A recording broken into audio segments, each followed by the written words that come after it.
தனபால் அவினாசி தொகுதியில பெறுகிற வெற்றிக்கும் எடப்பாடி பழனிசாமிக்கும் பன்னீர்செல்வத்துக்கும் கொஞ்சம் கூட சம்பந்தமே கிடையாது. ஒசூர்ல யார் ஜெயிப்பாங்க? டிஎம்கேவுக்கு வாய்ப்புகள் அதிகமா தெரியும். கையெழுத்துல முக்கியமானது இந்த வெளிமாநிலத்தவர்களும் தமிழ்நாட்டுல வேலை இருக்கலாம்ங்கிறது ஓபிஎஸ் தான் கையெழுத்து போடுறாரு. உதய மின் திட்டமா இருக்கட்டும், மற்ற எல்லா திட்டங்கள்லயும் மிக மோசமானதுங்கிறது இந்த தமிழர்களுக்கு உரிய வாய்ப்புகளை நம்ம ஏற்கனவே இங்க வீட்டுக்கு வீடு இன்ஜினியர் இருக்கிறான். யாருக்குமே வேலை கிடைக்காத ஒரு சூழல்ல இவங்கள ஒரு ஃபண்டமெண்டலா இவங்களை ஒரு தனி மனித வருமானத்தை உயர்த்துற மாதிரி எத்தனையோ திட்டங்கள் இருக்கு. எடப்பாடி இன்னும் தெளிவாவே அரசியல் நடத்தி இருந்தா இந்த எலெக்ஷன்ல திமுக காணாமலே போயிருக்கும். அவர் தெளிவா தான் நடத்தினாரு. மோடி என்ன சொல்றாரோ அதை அப்படியே செய்யணும் அப்படிங்கறதுல தெளிவா இருந்தாரு. ஏடிஎம்கே திருநெல்வேலி மாவட்டத்துல மண்ணை கவ போகுது. மற்றவர்கள் கண்டிப்பா பிஜேபியை ஒரு ஓட்டு பிஜேபி ஏடிஎம்கே உள்ளது. கேண்டிடேட்டே குச்சிங் கேண்டிடேட் நிப்பாட்டினாலும் அங்க ஜெயிக்க போறது கிடையாது. Nanguneri out, Radhapuram out. இது தமிழ்நாடு முழுக்க பார்த்தீங்கன்னா ஒரே மாதிரியான அந்த நிலைமைகள் தான் இருக்குமே ஒழிய இவங்க சொல்ற மாதிரி இந்த ஜாதி வாரியா மண்டல வாரியெல்லாம் கொண்டு இருக்காது. ஏடிஎம்கே உள்ள ஓட்டு கூட உலாத அளவுக்கு பண்ணி விட்டாங்க. தூத்துக்குடியில ஒரு ஆபீஸே கிடையாது தமிழ் மாநில காங்கிரஸுக்கு. அப்படி ஒரு கட்சி இருக்குன்னு யாருக்குமே தெரியாது. அவங்களுக்கு ஒரு சீட்டு கொடுக்காங்க. 20% வாக்கு தான் அதிமுக அணி வாங்குற நிலைமை இருக்கு. புரட்சி தலைவர் எம்ஜிஆர் காலத்துல இருந்த அந்த அதிமுகவை அம்மா அவர்கள் வழிநடத்தியதை போல செல்வாக்கு மிக்க கட்டுக்கோப்பான ஒரு அதிமுகவை நம்ம உருவாக்குவோம்.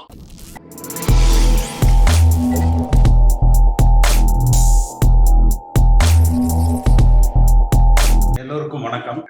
இப்ப இந்த தேர்தல் காலகட்டமாக இருக்கிற காரணத்துல ஒவ்வொரு தொகுதிக்கும் கிட்டத்தட்ட ஒரு 15 பேர் 20 பேர் நம்மோடு இணைந்து பணியாற்றுகிறோம். இந்த தேர்தலுக்கு பிறகு நாம் அண்ணா திராவிட முன்னேற்ற கழகத்தை பலப்படுத்த வேண்டும் என்கிற கருத்துக்களை தெரிவித்திருக்கிறார்கள். இப்பொழுதும் அந்த களத்தில் இருக்கிற நிலவரங்களை நம்மோடு பகிர்ந்து கொண்டு இருக்கிறாங்க. இது இன்னொரு விஷயம் என்னன்னா, ஒரு சில ஊடக நண்பர்கள்ட்ட இந்த டிவி சேனல்ஸ், யூடியூப் சேனல்ஸ் நடத்துறவங்க சில சர்வே எல்லாம் பண்ணியிருக்காங்க. அந்த சர்வேயினுடைய சில முடிவுகளை என்னோடு அவர்கள் பகிர்ந்து கொண்டாங்க. இந்த நிகழ்ச்சி முடிந்ததற்கு பிறகு நான் அதை என்னோட ஃபேஸ்புக்ல அவங்க அந்த என்ன சர்வே ரிசல்ட் சொல்லுதுங்கிறத நான் என்னுடைய ஃபேஸ்புக்ல நான் பதிவிட சொல்றேன். அதை கூட எல்லோரும் பார்த்தீங்கன்னா அதுக்கு உங்களுக்கு ஒரு ஐடியா கிடைக்கும். அதுல ஒரு முக்கியமா ஒரு 5 விஷயங்களை அதாவது முழுக்க அதிமுக தொண்டர்கள் மனநிலை என்ன, அதிமுக கட்சிக்காரங்க அடிமட்டத்துல இருக்கிறவங்க, அந்தந்த தொகுதிகளில் இருக்கிற நிர்வாகிகள் இந்த தேர்தலை எப்படி அவங்க பார்க்கிறாங்க, தேர்தலில் இருக்கிற நிலவரங்களை எப்படி என்ன அவங்க சொல்றாங்க அப்படிங்கிற அந்த பதிவுகளை என்னோடு பகிர்ந்திருக்கிறாங்க. அதுல பார்த்தீங்கன்னா ஒன்று என்ன நினைக்கிறாங்கன்னா, அதிமுகவுடைய கூட்டணி இன்னும் கொஞ்சம் வலிமையாக கட்டமைக்கப்பட்டிருக்கணும். கூட்டணியினுடைய வலிமை, திமுகவுடைய கூட்டணி வலிமை, அதிமுகவுடைய கூட்டணி வலிமை என்று பார்க்கிற பொழுது நாம் அந்த கூட்டணி வலிமையில சற்று பின்தங்கி இருக்கிறோம் அப்படிங்கிற ஒரு கருத்தை அவங்க சொல்றாங்க. ஒன்று. இரண்டாவது அவங்க சொல்ற கருத்துக்கள் பாரதிய ஜனதா கட்சியோடு கூட்டணி வைத்திருப்பதை ஒரு 75% பேர் விரும்பல அப்படின்னு சொல்லி அது எல்லா மட்டத்திலையும், நிர்வாகிகள் மட்டத்திலேயே அதை விரும்பல. சில பேர் அதை விரும்புறவங்க என்ன சொல்றாங்கன்னா, தேர்தலுக்கு அதாவது தேர்தல் நடக்கிற பொழுது அவங்க எப்படியாவது எங்களை ஜெயிக்க வச்சிருவாங்கன்னு சொல்லி நம்புறாங்க. அதாவது ஓட்டுப்பதிவு எந்திரங்கள், அந்த ஓட்டிங் மெஷின்ஸ்ல ஏதாவது மேஜிக் செய்து எங்களை ஜெயிச்சு வைக்கிருவாங்க அப்படித்தான் நம்புறாங்களே ஒழிய அவர்கள் நம்மோடு இருப்பது பலம் என்று அவர்கள் நம்புறது இல்லை. ரெண்டாவது சிறுபான்மையினர் வாக்கு நமக்கு அது பாதிக்குதுன்னு சொல்லி நினைக்கிறாங்க.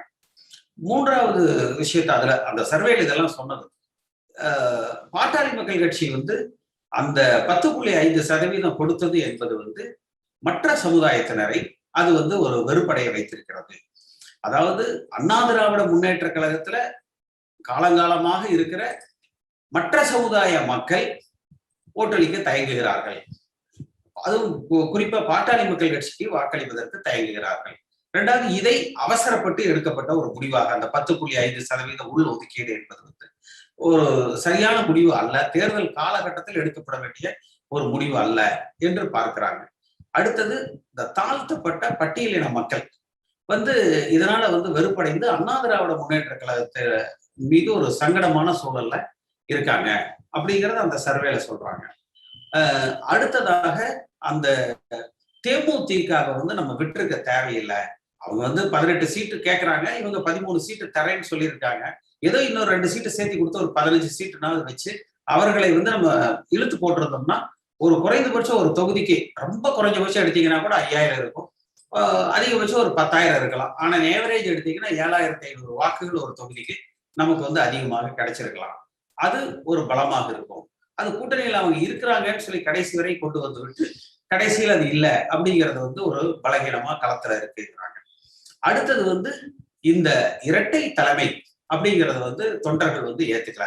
98% தொண்டர்கள் வந்து இந்த இரட்டை தலைமைங்கிறத ஏத்துக்கல. தொண்டர்களால தேர்ந்தெடுக்கப்படுகிற பொதுச் செயலாளர் தான் தேவை என்கிற கருத்தை எல்லோருமே பரவலாக ஏற்றுக்கொள்கிறார்கள், வரவேற்கிறார்கள் அப்படிங்கிற அத சொல்றாங்க. அடுத்து ஒன்றுபட்ட அண்ணா திராவிட முன்னேற்ற கழகம் தேவை அப்படிங்கிறது எல்லோருமே நினைக்கிறாங்க. அதுல குறிப்பா பார்த்தீங்கன்னா ஒன்றுபட்ட அதிமுகனா ஒரு பக்கம் அமமுக அது இருக்கு, இன்னொரு பக்கம் கூட பார்த்தீங்கன்னா இப்ப அந்த விழுப்புரத்துல வந்து இவர் டாக்டர் லட்சுமணன் போட்டியிடுறார் CV சண்முகத்தை எதிர்த்து. அவரெல்லாம் வலுக்கட்டாயமாக இங்கிருந்து வந்து வெளியில தள்ளப்பட்டார். அதே போல தங்க தமிழ் செல்வன், செந்தில் பாலாஜி போன்றவர்கள் வந்து இங்கிருந்து மார்க்கண்டேயன் அவங்க எல்லாம் இங்கிருந்து வலுக்கட்டாயமாக வெளியில வந்து தள்ளப்பட்டவர்கள். அவர்கள் வந்து அதிமுக இணைத்துக் கொள்கிறேன் என்று வந்தார்கள். அவர்களுக்காக நான் பேசியிருக்கேன். அப்பொழுதும் எடப்பாடி பழனிசாமி அவர்களும் OPS அவர்களும் இல்லை வேண்டாம். அதாவது அது வந்து என்னன்னா ஒரு களத்துல போற பொழுது அதை வந்து அதிமுகவுல இருந்து ஒரு சிதைவாக பார்க்கிறாங்க. கூட அமமுகவும் அதை இந்த சந்தர்ப்பத்தை வந்து பயன்படுத்திக்கிறாங்க. ஒரு ஒன்றுபட்ட அண்ணா திராவிட முன்னேற்ற கழகம் என்பது தேவை அப்படிங்கிறத வந்து நினைக்கிறாங்க. இது போல சூழ்நிலைகள் வந்து இருக்கு. இப்ப நீங்க எல்லோருமே அந்தந்த பகுதிகளில் களத்துல இருக்கிற நிலவரங்கள்ல வந்து நம்மோடு வந்து பகிர்ந்து கொள்ளலாம். இப்பவும் நான் சொல்றேன், நாம் என்றைக்கும் அதிமுக தான். அதிமுக வெற்றி பெற வேண்டும் என்று நினைக்கிறார்கள். ஆனால் இதுல இருக்கிற குறை நிறைகளை சுட்டி காட்டுவது நம்முடைய கடமையாக நினைக்கிறோம். ஏன்னா பல பேர் இன்றைக்கு இருக்கிற ஒரு சில இடங்கள்ல வந்து நாம் தெரிவிக்கிற கருத்துக்களுக்கு கூட சில பேர் சொல்றாங்க, இல்ல நீங்க வந்து இப்படி சொல்லாதீங்க அப்படின்னு சொல்றாங்க. ஏன்னா நம்ம வந்து உண்மை என்ன, இதை நம்ம எப்படி சரி செய்வது அப்படிங்கிற நோக்கத்துக்கு தான் நம்ம சொல்றோமே ஒழிய, இப்ப டிவி விவாத நிகழ்ச்சிகள்ல கூட பார்த்தீங்கன்னா எல்லோரிடத்திலுமே நான் ஏப்ரல் 6ஆம் தேதி வரைக்கும் நான் எந்த நிகழ்ச்சிகளையும் கலந்து கொள்ளவில்லை. ஏன்னா அதுல கலந்து கொண்டால் உண்மைக்கு மாறாக நம்மளால பேச முடியாது. அடுத்தது சில உண்மைகளை பேசுகிற பொழுது அது அண்ணா திராவிட முன்னேற்ற கழகத்தை பாதிக்க கூடாது அப்படிங்கிறதுனால அதை வந்து தவிர்க்கிறோம். ஆனால் அதற்காக இதனுடைய உண்மைத்தன்மையை நம்ம வெளியில சொல்லாம இருந்தோம்னா, புரட்சி தலைவர் எம்ஜிஆரால் வளர்க்கப்பட்டு அடையாளம் காட்டப்பட்டு அவரோடு வந்த நானே இதை சொல்லலைன்னா வேற யார் சொல்லுவாங்க? இவர்கள் எல்லோரையும் அடிமைகளாக நினைக்கிறார்கள். அதிமுக என்பது எம்ஜிஆரால உருவாக்கப்பட்டது, எம்ஜிஆரால வளர்க்கப்பட்டது. இன்னும் குறிப்பா பாத்தீங்கன்னா அந்த பாண்டிச்சேரியில வந்து 5 சீட்டுகள் தான். சென்ற நாடாளுமன்ற தேர்தலில் கூட பார்த்தீங்கன்னா ஒரு ரங்கசாமி முதலமைச்சர் வேட்பாளர்னா அதிமுக ஒரு ஈக்குவல் பார்ட்னராக இருந்தது. அந்த நாடாளுமன்ற உறுப்பினர் ஒரு MP சீட்டுன்னா அது அதிமுகவுக்கு தான் இருந்தது. அந்த நிலை மாறி இன்னைக்கு வந்து அந்த 16 சீட்டு ரங்கசாமிக்கு 14 சீட்டு கூட்டணிக்கு, அதுல வெறும் 5 சீட்டு தான் நமக்கு. அப்ப அதே நிலையை அடுத்த தேர்தலில் தமிழ்நாட்டுல வந்து நடக்கும். அதைத்தான் பாரதிய ஜனதா கட்சியை சார்ந்தவர்களும் சொல்றாங்க. நமக்கு வந்து ஒரு எடப்பாடி பழனிசாமியோ OPS பன்னீர்செல்வத்தையும் உயர்த்தி பிடிப்பதோ இல்ல அவர்களை வந்து தாழ்த்தி பேசுவதோ நம்முடைய நோக்கம் அல்ல. நாம் எல்லோரும் உழைத்த வளர்த்த எம்ஜிஆர் அவர்களால் உருவாக்கப்பட்ட அண்ணா திராவிட முன்னேற்ற கழகம் இந்த தேர்தலில் இல்லாவிட்டாலும் வருகிற தேர்தலையாவது வலிமையான கட்சியாக இருக்கணும். இன்னொன்னு பாத்தீங்கன்னா கிராமப்புறங்கள்ல வந்து ஒரு பெரிய மாறுதலை நம்மளால வந்து பார்க்க முடியுது. அதாவது புரட்சி தலைவர் எம்ஜிஆர் அவர்கள் இருந்த பொழுது இருந்த திமுக எதிர்ப்பு என்பது வந்து மழுங்குகிறது, அந்த உணர்வுகள் வந்து குறையுது. ஆனா அதே சமயத்துல வந்து அந்த பாரதிய ஜனதா கட்சி மீது இருக்கிற அந்த எதிர்ப்பு என்பது வந்து அதிகமாக இன்றைக்கு வந்து இருக்கு. ஸோ அந்தந்த பகுதிகளில் இருக்கிற நிலவரங்களை நீங்க உங்க மனசுக்கு எது சரி என்று படுகிறதோ அதை நீங்கள் நம்மோடு பகிர்ந்து கொள்ளலாம். எல்லோருக்குமே பேசுவதற்கு வந்து வாய்ப்புகள் வழங்கப்படும். நம்முடைய இந்த நிகழ்ச்சிங்கிறது இப்ப என்னுடைய அந்த Facebookல வந்து லைவ்ல போயிட்டு இருக்கு. நீங்க பேசுகிற பகுதியை வந்து நீங்க அதை எடுத்து எடிட் பண்ணி உங்க சமூக வலைதளங்கள்ல பயன்படுத்திக்கலாம். என்னுடைய உதவியாளர்களை தொடர்பு கொண்டீங்கன்னா அவர்கள் அதை உங்களுக்கு வந்து எடுத்து தருவாங்க. அடுத்து இந்த பேசுறவங்க வந்து உங்க பெயர் அதுல பதிவிட்டீங்கன்னா உங்களை பெயர் சொல்லி அழைப்பதற்கு எனக்கு வசதியா இருக்கும். இப்ப லினோவா PZ அப்படின்னா எனக்கு அவரோட பேரே தெரியாது, சொல்லி கூப்பிடுறதுக்கு கஷ்டமா இருக்கும். அதனால வந்து நீங்க உங்க பெயர் அந்த இடத்துல பதிவிட்டுட்டீங்கன்னா பெயர் சொல்லி அழைப்பதற்கு சௌகரியமா இருக்கும், உங்களுக்கும் பேசுறதுக்கு சௌகரியமாக இருக்கும். இன்றைய அந்த தேர்தல் நிலவரங்கள் எப்படி இருக்கு, இதுக்கு ஒரு இன்றைக்கும் இந்த இயக்கம் வெற்றி பெறுவதற்கு நாம் நம்மாலான என்ன பணிகளை செய்ய வேண்டுமோ அதை செய்வதற்கு நம்ம தயாராக இருக்கிறோம். இப்ப ஏன் நம்ம தேர்தலுக்கு பிறகு இந்த கட்சியை நம்ம பலப்படுத்தணும் வலிமைப்படுத்தணும்னு சொல்றோம்னா, இந்த தேர்தல் களம் என்பது முழுக்க முழுக்க எடப்பாடி பழனிசாமி, தங்கமணி, வேலுமணி, ஓ பன்னீர்செல்வம், கே பி முனுசாமி என்கிற இந்த 5 பேரால் வழிநடத்தப்படுகிறது. அதனால இந்த தேர்தலில் வருகிற ஒருவேளை வெற்றி பெற்றாலும் அதற்குரிய பாராட்டுக்குரியவர்கள் இந்த 5 பேர், தோல்வி அடைந்தாலும் அதற்கு பொறுப்பாளிகள் இந்த 5 பேர். ஒருவேளை வெற்றி வாய்ப்பை நழுவ விட்டால் இந்த 5 பேரும் இந்த இயக்கத்திலிருந்து அப்புறப்படுத்தப்பட வேண்டியவர்களாகத்தான் இருப்பாங்க. அதிகமா இருக்கு. கட்சிகளை விட இவங்க எல்லாம் ஏடிஎம்கே பார்க்கும்போது ஏதோ நம்ம மக்கள் தான் இங்க வந்து இருக்காங்க, நம்ம தமிழ்நாட்டு மக்கள், தமிழர்கள் சார்ந்த மக்கள் தான் இங்க வந்து ஆட்சி புரியுறாங்கிற ஒரு எண்ணம் வந்து இருக்கு. அதை தாண்டி என்னன்னா அந்த யூனிட்டி தேவைப்படுதுன்னு நினைக்கிறேன். ரொம்ப ஸ்ட்ராங்கா இருக்குன்னு நினைக்கிறேன் சார். எல்லா இப்போ எனக்கு சொல்றீங்களா, இபிஎஸ் ஓபிஎஸ் அவங்க எல்லாருமே ஒன்னா இருந்தாங்கன்னா இது ஒரு ஸ்ட்ராங் லீடர்ஷிப்பா, ஒரு ஸ்ட்ராங் கட்சி அது இருக்கும்னு நான் நினைக்கிறேன். இது என்னோட கருத்து. வேற பாலிடிக்ஸ்ங்கிறது வந்து நம்ம ஒரு எலெக்ஷன் வர நேரத்துல மட்டும் அந்த மெம்பர்ஸ் எல்லாம் போய் பேசுறது வைக்கிறது மட்டும் இல்லாம கூட இருக்கிற அம்மா அப்பாட்ட, நண்பர்கள்ட்ட எல்லாத்தையும் வந்து கலந்து பேசுறது கூட இல்ல இந்த கட்சி தான் வரணும், மற்ற கட்சியில நம்ம இடிஎம்கே தான் பெஸ்ட்னு பேசுறது கூட ஒரு பாலிடிக்ஸ் நான் நினைக்கிறேன். அந்த வேலையை செய்யறது கூட அந்த மெம்பரோட ஒர்க் நான் நினைக்கிறேன். நானுமே வீட்டுல சொல்லிட்டு இருப்பேன், இந்த மாதிரி நீங்க வந்து ஏடிஎம்கேக்கு சப்போர்ட் பண்ணுவோம் சொல்லுவேன். இது கூட ஒரு பாலிடிக்ஸ் ஒர்க் தான். அது ஒரு மெம்பரோட ஒர்க் மட்டும் இல்லாம ஏடிஎம்கே விரும்புறவங்க மட்டும் இல்லாம ஒரு பாலிடிக்ஸ் நினைக்கிறேன். கொடி பிடிக்கிறோம், இதெல்லாம் போறோம் வரோம், அதுங்கிறத தாண்டி இதுவும் ஒரு பாலிடிக்ஸ் நான் நினைக்கிறேன். அரசியல் செய்யறது அப்படின்னு நினைக்கிறேன். வீட்டுல எல்லாரும் சொல்லணும் அப்படிங்கிறது. மற்றபடி இப்போ பொதுவாவே மக்கள் மத்தியில வந்து எல்லாரும் பேசும்போது என்கிட்டலாம் சொல்லும்போது எப்படின்னு சொல்லுவாங்க, நீ வந்து இந்த முறை அந்த கட்சியில உங்களுக்கு ஓட்டு போட்டு விடுவாங்க, நான் அப்படி மண்டியாட்டிக்குவேன். ஆனா மனசுக்குள்ள வந்து ஏடிஎம்கேங்கிறது மேல ஒரு ஈர்ப்பு வந்து இருக்கு. இது என்னோட தனிப்பட்ட கருத்துங்கிற நான் சொல்றேன். மற்றபடி பொதுவா பேசுறதுக்கு உங்களுடைய பேச்சு தான் அதிகமா கேட்கணும் தெரிஞ்சுக்கிறதுக்கு. மருதராஜ் பேசுங்க, மருதராஜ் கொஞ்சம் பேசுங்க. நீங்க எல்லாத்துக்கும் அதை ஃபாலோ பண்ணி பேசுறதுக்கு சரியா இருக்கும். ஒண்ணு இல்லைன்னா இப்ப நடைபெற தேர்தல்களை பார்க்கும் பொழுது வந்து இப்ப நான் எங்க கடைக்கு வர சில வாக்காளர்கள்ட்ட பேசும்போது நீங்க எல்லாம் எப்படி என்ன இருக்கிறீங்க, யாருக்கு ஓட்டு போட போறீங்க அப்படின்னு எல்லாம் கேட்டா, என்ன யார் வந்தாலும் நமக்கு எதுவும் செய்ய போறது கிடையாது, நமக்கு யார் இப்ப நிறைய தர்றாங்களோ அவங்களுக்கு ஓட்டு வேணா போட்டுடலாம் அப்படின்னு இந்த பழைய வாக்காளர்கள், வயசான நபர்கள் அவங்க பூரா வந்து மனதளவுல பாதிக்கப்பட்டிருக்கிறாங்க. நம்ம ஏதாவது கேட்டு போனோம்னா வந்து நம்மள்ட்ட காசு கேட்கறாங்க. அப்ப அவங்க நம்ம வரப்ப நம்ம ஏதாவது வாங்கிக்கிருவோம், ஓட்டு போடுவோம். அவங்க என்ன திருப்பி நமக்கு எதுவும் நல்லதா செய்ய போறாங்க? ஒன்னும் செய்ய போறது இல்ல. அமெரிக்கா வந்து மனதளவு வெறுத்து போய் தானே இருக்கிறாங்க. இன்னைக்கு நிறைய பேர் வெறுத்து போயிருக்கிறாங்க. இளைஞர்கள் என்ன நினைக்கிறாங்கன்றது கணிக்க முடியல. இளைஞர்களுக்கு வந்து புதிய வாக்காளர்கள் மனநிலையில என்ன இருக்குன்னு தெரியல. ஆனா வந்து 40க்கு மேல இருக்கிறவங்க, 40+ மேல இருக்கிறவங்க எல்லாம் வந்து மனதளவுல பல விஷயங்கள் வந்து காயப்பட்டு போயிருக்கிறாங்க. 2 தரப்புலையுமே வந்து இது பண்ணிருக்கிறாங்க. அதே மாதிரி நீங்க சொல்ற மாதிரி வந்து இன்னொரு இயக்கத்தை இங்க வந்து வளர்த்து விடுறதுக்கான வேலையத்தான் அதிமுக செஞ்சுக்கிட்டு இருக்குது. இது வந்து தேர்தலுக்கு பிறகு இந்த அதிமுகன்ற இயக்கம் வந்து தோத்து போச்சுன்னா இங்க இருக்க பல பேர் வந்து பாரதிய ஜனதாவுக்கு தலைமை தாங்கிற ஓடி போயிருவாங்களோன்ற ஒரு நிலைமையில கூட பல பேர் பேச்சு வழக்குல பேசிக்கிட்டு இருக்கிறது வந்து நமக்கு இது செய்தியா கிடைக்குது. நிறைய பேர் இருக்க மாட்டாங்க, அவங்க மேல வழக்குகள் போடப்படும், அந்த வழக்குகளை சந்திக்க முடியாதுன்றதுக்காக கூட வந்து பாரதிய ஜனதா கூடிடுவாங்க. அப்படி சூழ்நிலைகள் உருவாகும் பொழுதுதான் இப்ப வந்து நீங்க சொல்ற மாதிரி அதிமுக வெஞ்சி இருக்க தொண்டர்களையும் அதிமுக விசுவாசிகளையும் கட்டமைத்து இந்த இயக்கத்தை வந்து மீட்டெடுக்க முடியுமே தவிர அது வரைக்கும் வந்து கொஞ்சம் சிரமமான விஷயம்தான். சிரமமான விஷயம்தான். இங்க இருந்து பலர் கிளம்புறதுக்கு நிறைய பேர் கிளம்பிட்டா நல்லது. இப்போ பெட்டியை கிளம்பிட்டாங்கன்னா அவங்க வாட்டுக்கு போயிட்டாங்கன்னா, நீங்க சொல்ற மாதிரி அவங்க வாட்டு கிளம்பிட்டாங்கன்னா உண்மையான விசுவாசிகளையும் உண்மையான தொண்டர்களையும் உங்களை போன்று இருக்கக்கூடிய இந்த எம்ஜிஆரினுடைய தீவிர பக்தர்களையும் வச்சு நம்ம இந்த இயக்கத்தை கட்டி காப்பாத்திடலாம். ஆனா இது என்ன நடக்க போகுது தேர்தலுக்கு பிறகுதான் தெரிய வரும். ஆனா இப்ப போற போக்க பார்த்தா வந்து தேர்தல் முடிவுகள் எப்படி இருக்குங்கிறதையும் யூகிக்க முடியல. 2 தரப்புக்கும் வந்து இடையில வந்து இன்னும் ஒரு 10 நாள் கழிச்சு தான் தெரியும் என்ன வாக்காளர்கள் மத்தியில எந்த தாக்கத்தை 2 பேர் ஏற்படுத்த போறாங்கன்றது வந்து இன்னொரு அந்த கடைசி காலகட்டங்கள்ல தான் தெரிய வரும் என்ன நடைமுறையில வரப்போகுதுங்கிறது. நான் இன்னைக்கு மீட்டிங்லயே வந்திருக்கிறேன், எனத்தனால வந்து உள்ள வரல. ஏன்னா காரணம் காட்டிட்டு நான் எதுலையுமே கலந்துக்கிறது இல்லை. அப்படி அரசியலை வந்து வெளியோட்டும் போது கவனித்து கொண்டுதான் இருக்கிறேன். சார், கிருஷ்ணகிரி மாவட்டம் ஒசூர்ல இருந்து நான் வந்து பேசிட்டு இருக்கேன் சார். இங்க வந்து பாத்தீங்கன்னா அமைச்சர் பாலகிருஷ்ண ரெட்டி இருக்காருல்ல, அவர் தான் நிக்கிறாரு. கட்சி கட்சியோட இதை வந்து பொறுத்த வரைக்கும் பிஜேபியோட கூட்டணி இங்க யாருக்கும் உடன்பாடு இல்ல சார்.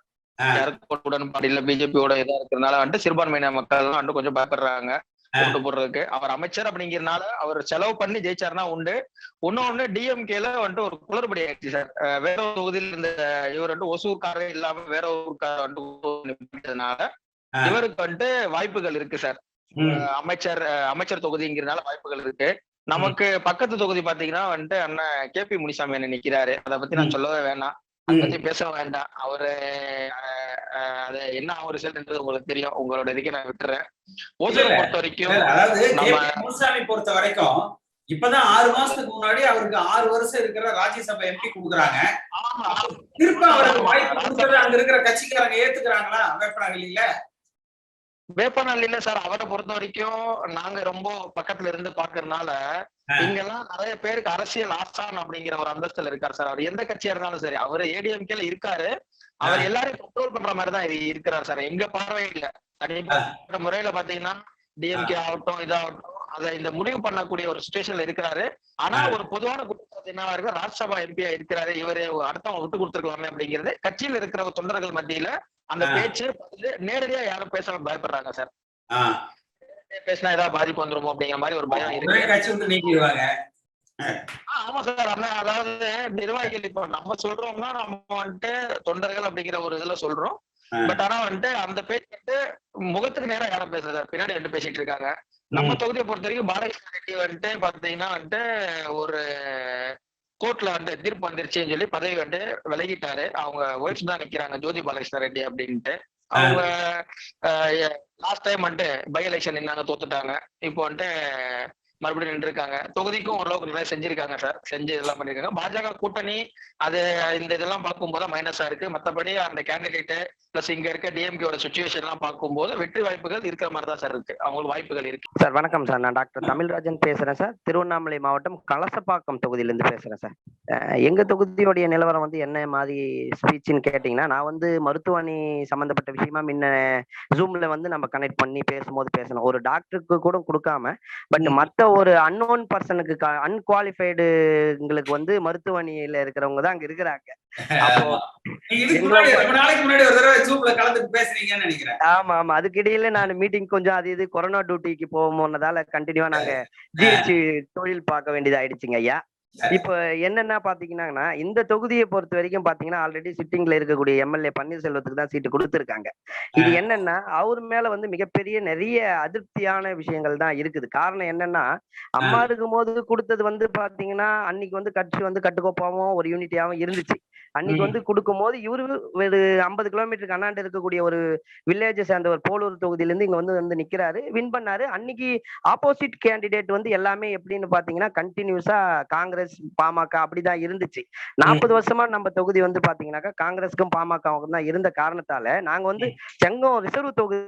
அதால வந்து இங்க வந்து என்ன ஒரு பெரிய டிராபேக்னு கேட்டீங்கன்னா, ஓப்பனா அவங்க எல்லாமே வந்து இன்னைக்கு வந்து திமுக கொடுத்துருக்காங்க. திமுகவை ஃபர்ஸ்ட் வந்து 40 ஆண்டுகளுக்கு அப்புறமா உதயசூரியன் கலங்கானது ஒரு ஜெனரல் தொகுதியில இங்க. அப்ப அந்த தொண்டர்கள் எல்லாமே வந்து பாத்தீங்கன்னா ஃபுல் புட்ஜரா வேலை பாக்குறாங்க. ஒண்ணு. ரெண்டாவது, இவர் மேல இருக்கக்கூடிய ஒரு மிகப்பெரிய பன்னீர்செல்வம் பன்னீர்செல்வம்னு ஏற்கனவே இருக்கக்கூடிய கலசப்பாக்கம் தொகுதியோடைய சிட்டிங் MLAவுக்கு கொடுத்ததால பட் அவர் மேல இருக்கக்கூடிய அதிருப்தி, அவர் வந்து கிட்டத்தட்ட இப்ப 1 மாசத்துக்கு முன்னாடிதான் ஒன்றிய செயலாளர் எல்லாருமே எடுத்துட்டார். நல்லா ஃபீல்டு ஒர்க்ல இருக்கக்கூடிய ஒரு கிழக்கு ஒன்றிய செயலாளர் திருநாவுக்கரசன் அவங்க அப்பா தாத்தா காலத்துல இருந்து அதிமுகவுடைய தொண்டர்கள் அவங்க. அவர் வந்து ஒன்றிய செயலாளரா இருக்கிறவர் எடுத்துட்டு தந்தி டிவி எல்லா நியூஸ்லயும் கூட வந்துச்சு. மாத்து வேட்பாளரை மாத்துன்னு மிகப்பெரிய சாலை மறியல்லாம் அதிமுக கட்சிக்காரங்களே பண்ணாங்க இங்க. அது வந்து தந்தி டிவி, புதிய தலைமுறை எல்லா இடத்துலயும் வந்துச்சு. ஆகையால இங்க வந்து சூரியனை வந்து அதிமுக எதிர்கொள்றது ஃபர்ஸ்ட் டைம்ன்றதால 40 ஆண்டு காலத்துக்கு மேல அவங்க எங்களுக்கு உதயசூரியன் கொடுத்ததே ஒரு வெற்றின்னு அவங்க இருக்கிற தருவாயில நம்ம எந்த அளவுக்கு இங்க ஒர்க் பண்ணணும் தொகுதியில ஒர்க் பண்ற அளவுக்கு உண்மையான கேண்டிடேட் அதிமுகவுடைய அடிப்படை தொண்டன். இப்ப நான்லாம் இருக்கிற ஒரு டாக்டர் ப்ரொபோஷன்ல இன்னைக்கு வந்து கவர்மெண்ட் கூட நம்ம இணைஞ்சி கிட்டத்தட்ட 1 லட்சம் பேருக்கு என்னுடைய வில்லேஜ் சுத்தி கபஜோரம் குடிநீர் என்னுடைய சொந்த செலவுல கொடுத்துருப்போம் நம்ம கட்சி ரீதியா இல்லாம மக்களுக்காக ஃபீல்டுல. பட் அப்படி இருக்கும்போது இப்போ நம்மள வந்து ஒரு மாவட்ட மருத்துவமனையில வந்து என்ன போடலனாலும் பரவாயில்ல, ஒரு டாக்டருக்கு கொடுத்திருந்தா பரவாயில்ல. வந்து வேலை செஞ்சிருப்பாரு, கூட வந்திருப்பாரு. இப்போ நாங்கெல்லாம் வந்து என்னதான் இருந்தாலும் இரட்டை இலை அதிமுகவுக்கு ஓட்டு போட்டாலும் நாங்க ஃபீல்டுக்கு போக முடியாது இல்ல. எல்லாரும் என்ன கேக்குறாங்க, கிளினிக்ல வர பேஷண்ட் எல்லாம், டாக்டர் எந்த கட்சி, எதுக்கு ஓட்டு போடுறது, டாக்டர் சொன்னா நாங்க போட்டுடுவோன்றாங்க. நாங்க எதுக்கு போய் இப்போ சொல்ல முடியும்? ரெண்டாவது இன்னொரு விஷயம் வந்து பாத்தீங்கன்னா, இந்த மண்ணில் மைந்தன் வந்து பாத்தீங்கன்னா அண்ணன் அக்ரி SS கிருஷ்ணமூர்த்தி அண்ணனுக்கு வந்து போலூர் கொடுத்திருக்காங்க. பாத்தீங்கன்னா இப்ப அவருக்கு வந்து இந்த தொகுதி, அவருக்கு வந்து பாத்தீங்கன்னா இந்த தொகுதியோடைய எலத்தூர் கிராமத்தை சேர்ந்தவரு. அவருக்கு வந்து இந்த தொகுதியில அவருக்குன்னு ஒரு ஃபேஸ் வேல்யூ இருக்கு. அண்ணன் இன்னைக்கு வரைக்கும் நமக்கு பழக்கம், நிறைய நல்லது பண்ணியிருக்காரு அண்ணன். தொகுதியில வந்து MLA-வா இல்லாத போதே இங்க நிறைய திட்டங்கள், அதாவது கீழ்ப்பாளூர் மேல்நிலை பள்ளியா தரம் உயர்த்துக்கெல்லாம் பாடுபட்டாரு. செங்கோட்டையன் அண்ணங்கிட்ட போய் லெட்டர் எல்லாம் கொடுத்து பண்ணாப்படி. அவர் வந்து MLA-வா இல்லாத போதே தொகுதி மக்களுக்கு ஏதோ செஞ்சாரு.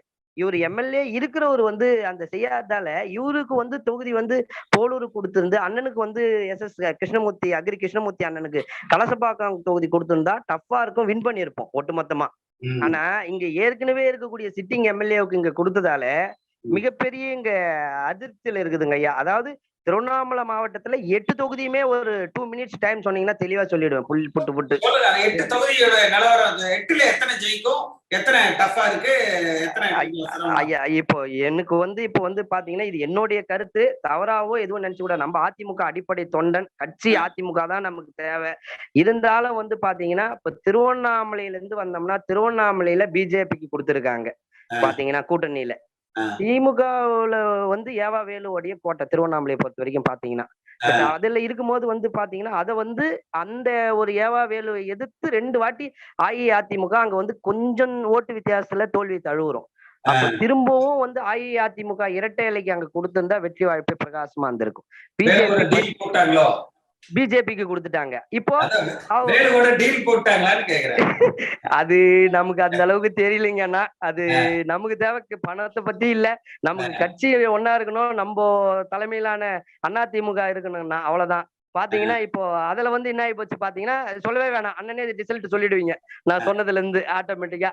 திருவண்ணாமலை முடிஞ்சு போச்சீங்களான்னா, அடுத்தது கலசபாக்கத்தை பத்தி டோட்டலா சொல்லிட்டேன் ஓப்பனா. கலசபாக்கத்துல வந்து சொல்லிட்டேன்னும் போது இங்க கண்டிப்பா பன்னீர்செல்வத்துக்கு நிறைய டிஃபிகல்ட்டி தானே, மைனஸ் தான். ஏன்னா கட்சிக்காரங்களே சாலையில இறங்கி போராட்டம் பண்றாங்க அதிமுக. அடுத்தது செங்கன் தொகுதி பாத்தீங்கன்னா, செங்கன் தொகுதி ரிசர்வ் தொகுதி. ஆல்ரெடி சிட்டிங் திமுக மூப்பே கிரிக்கு தான் கொடுத்திருக்காங்க.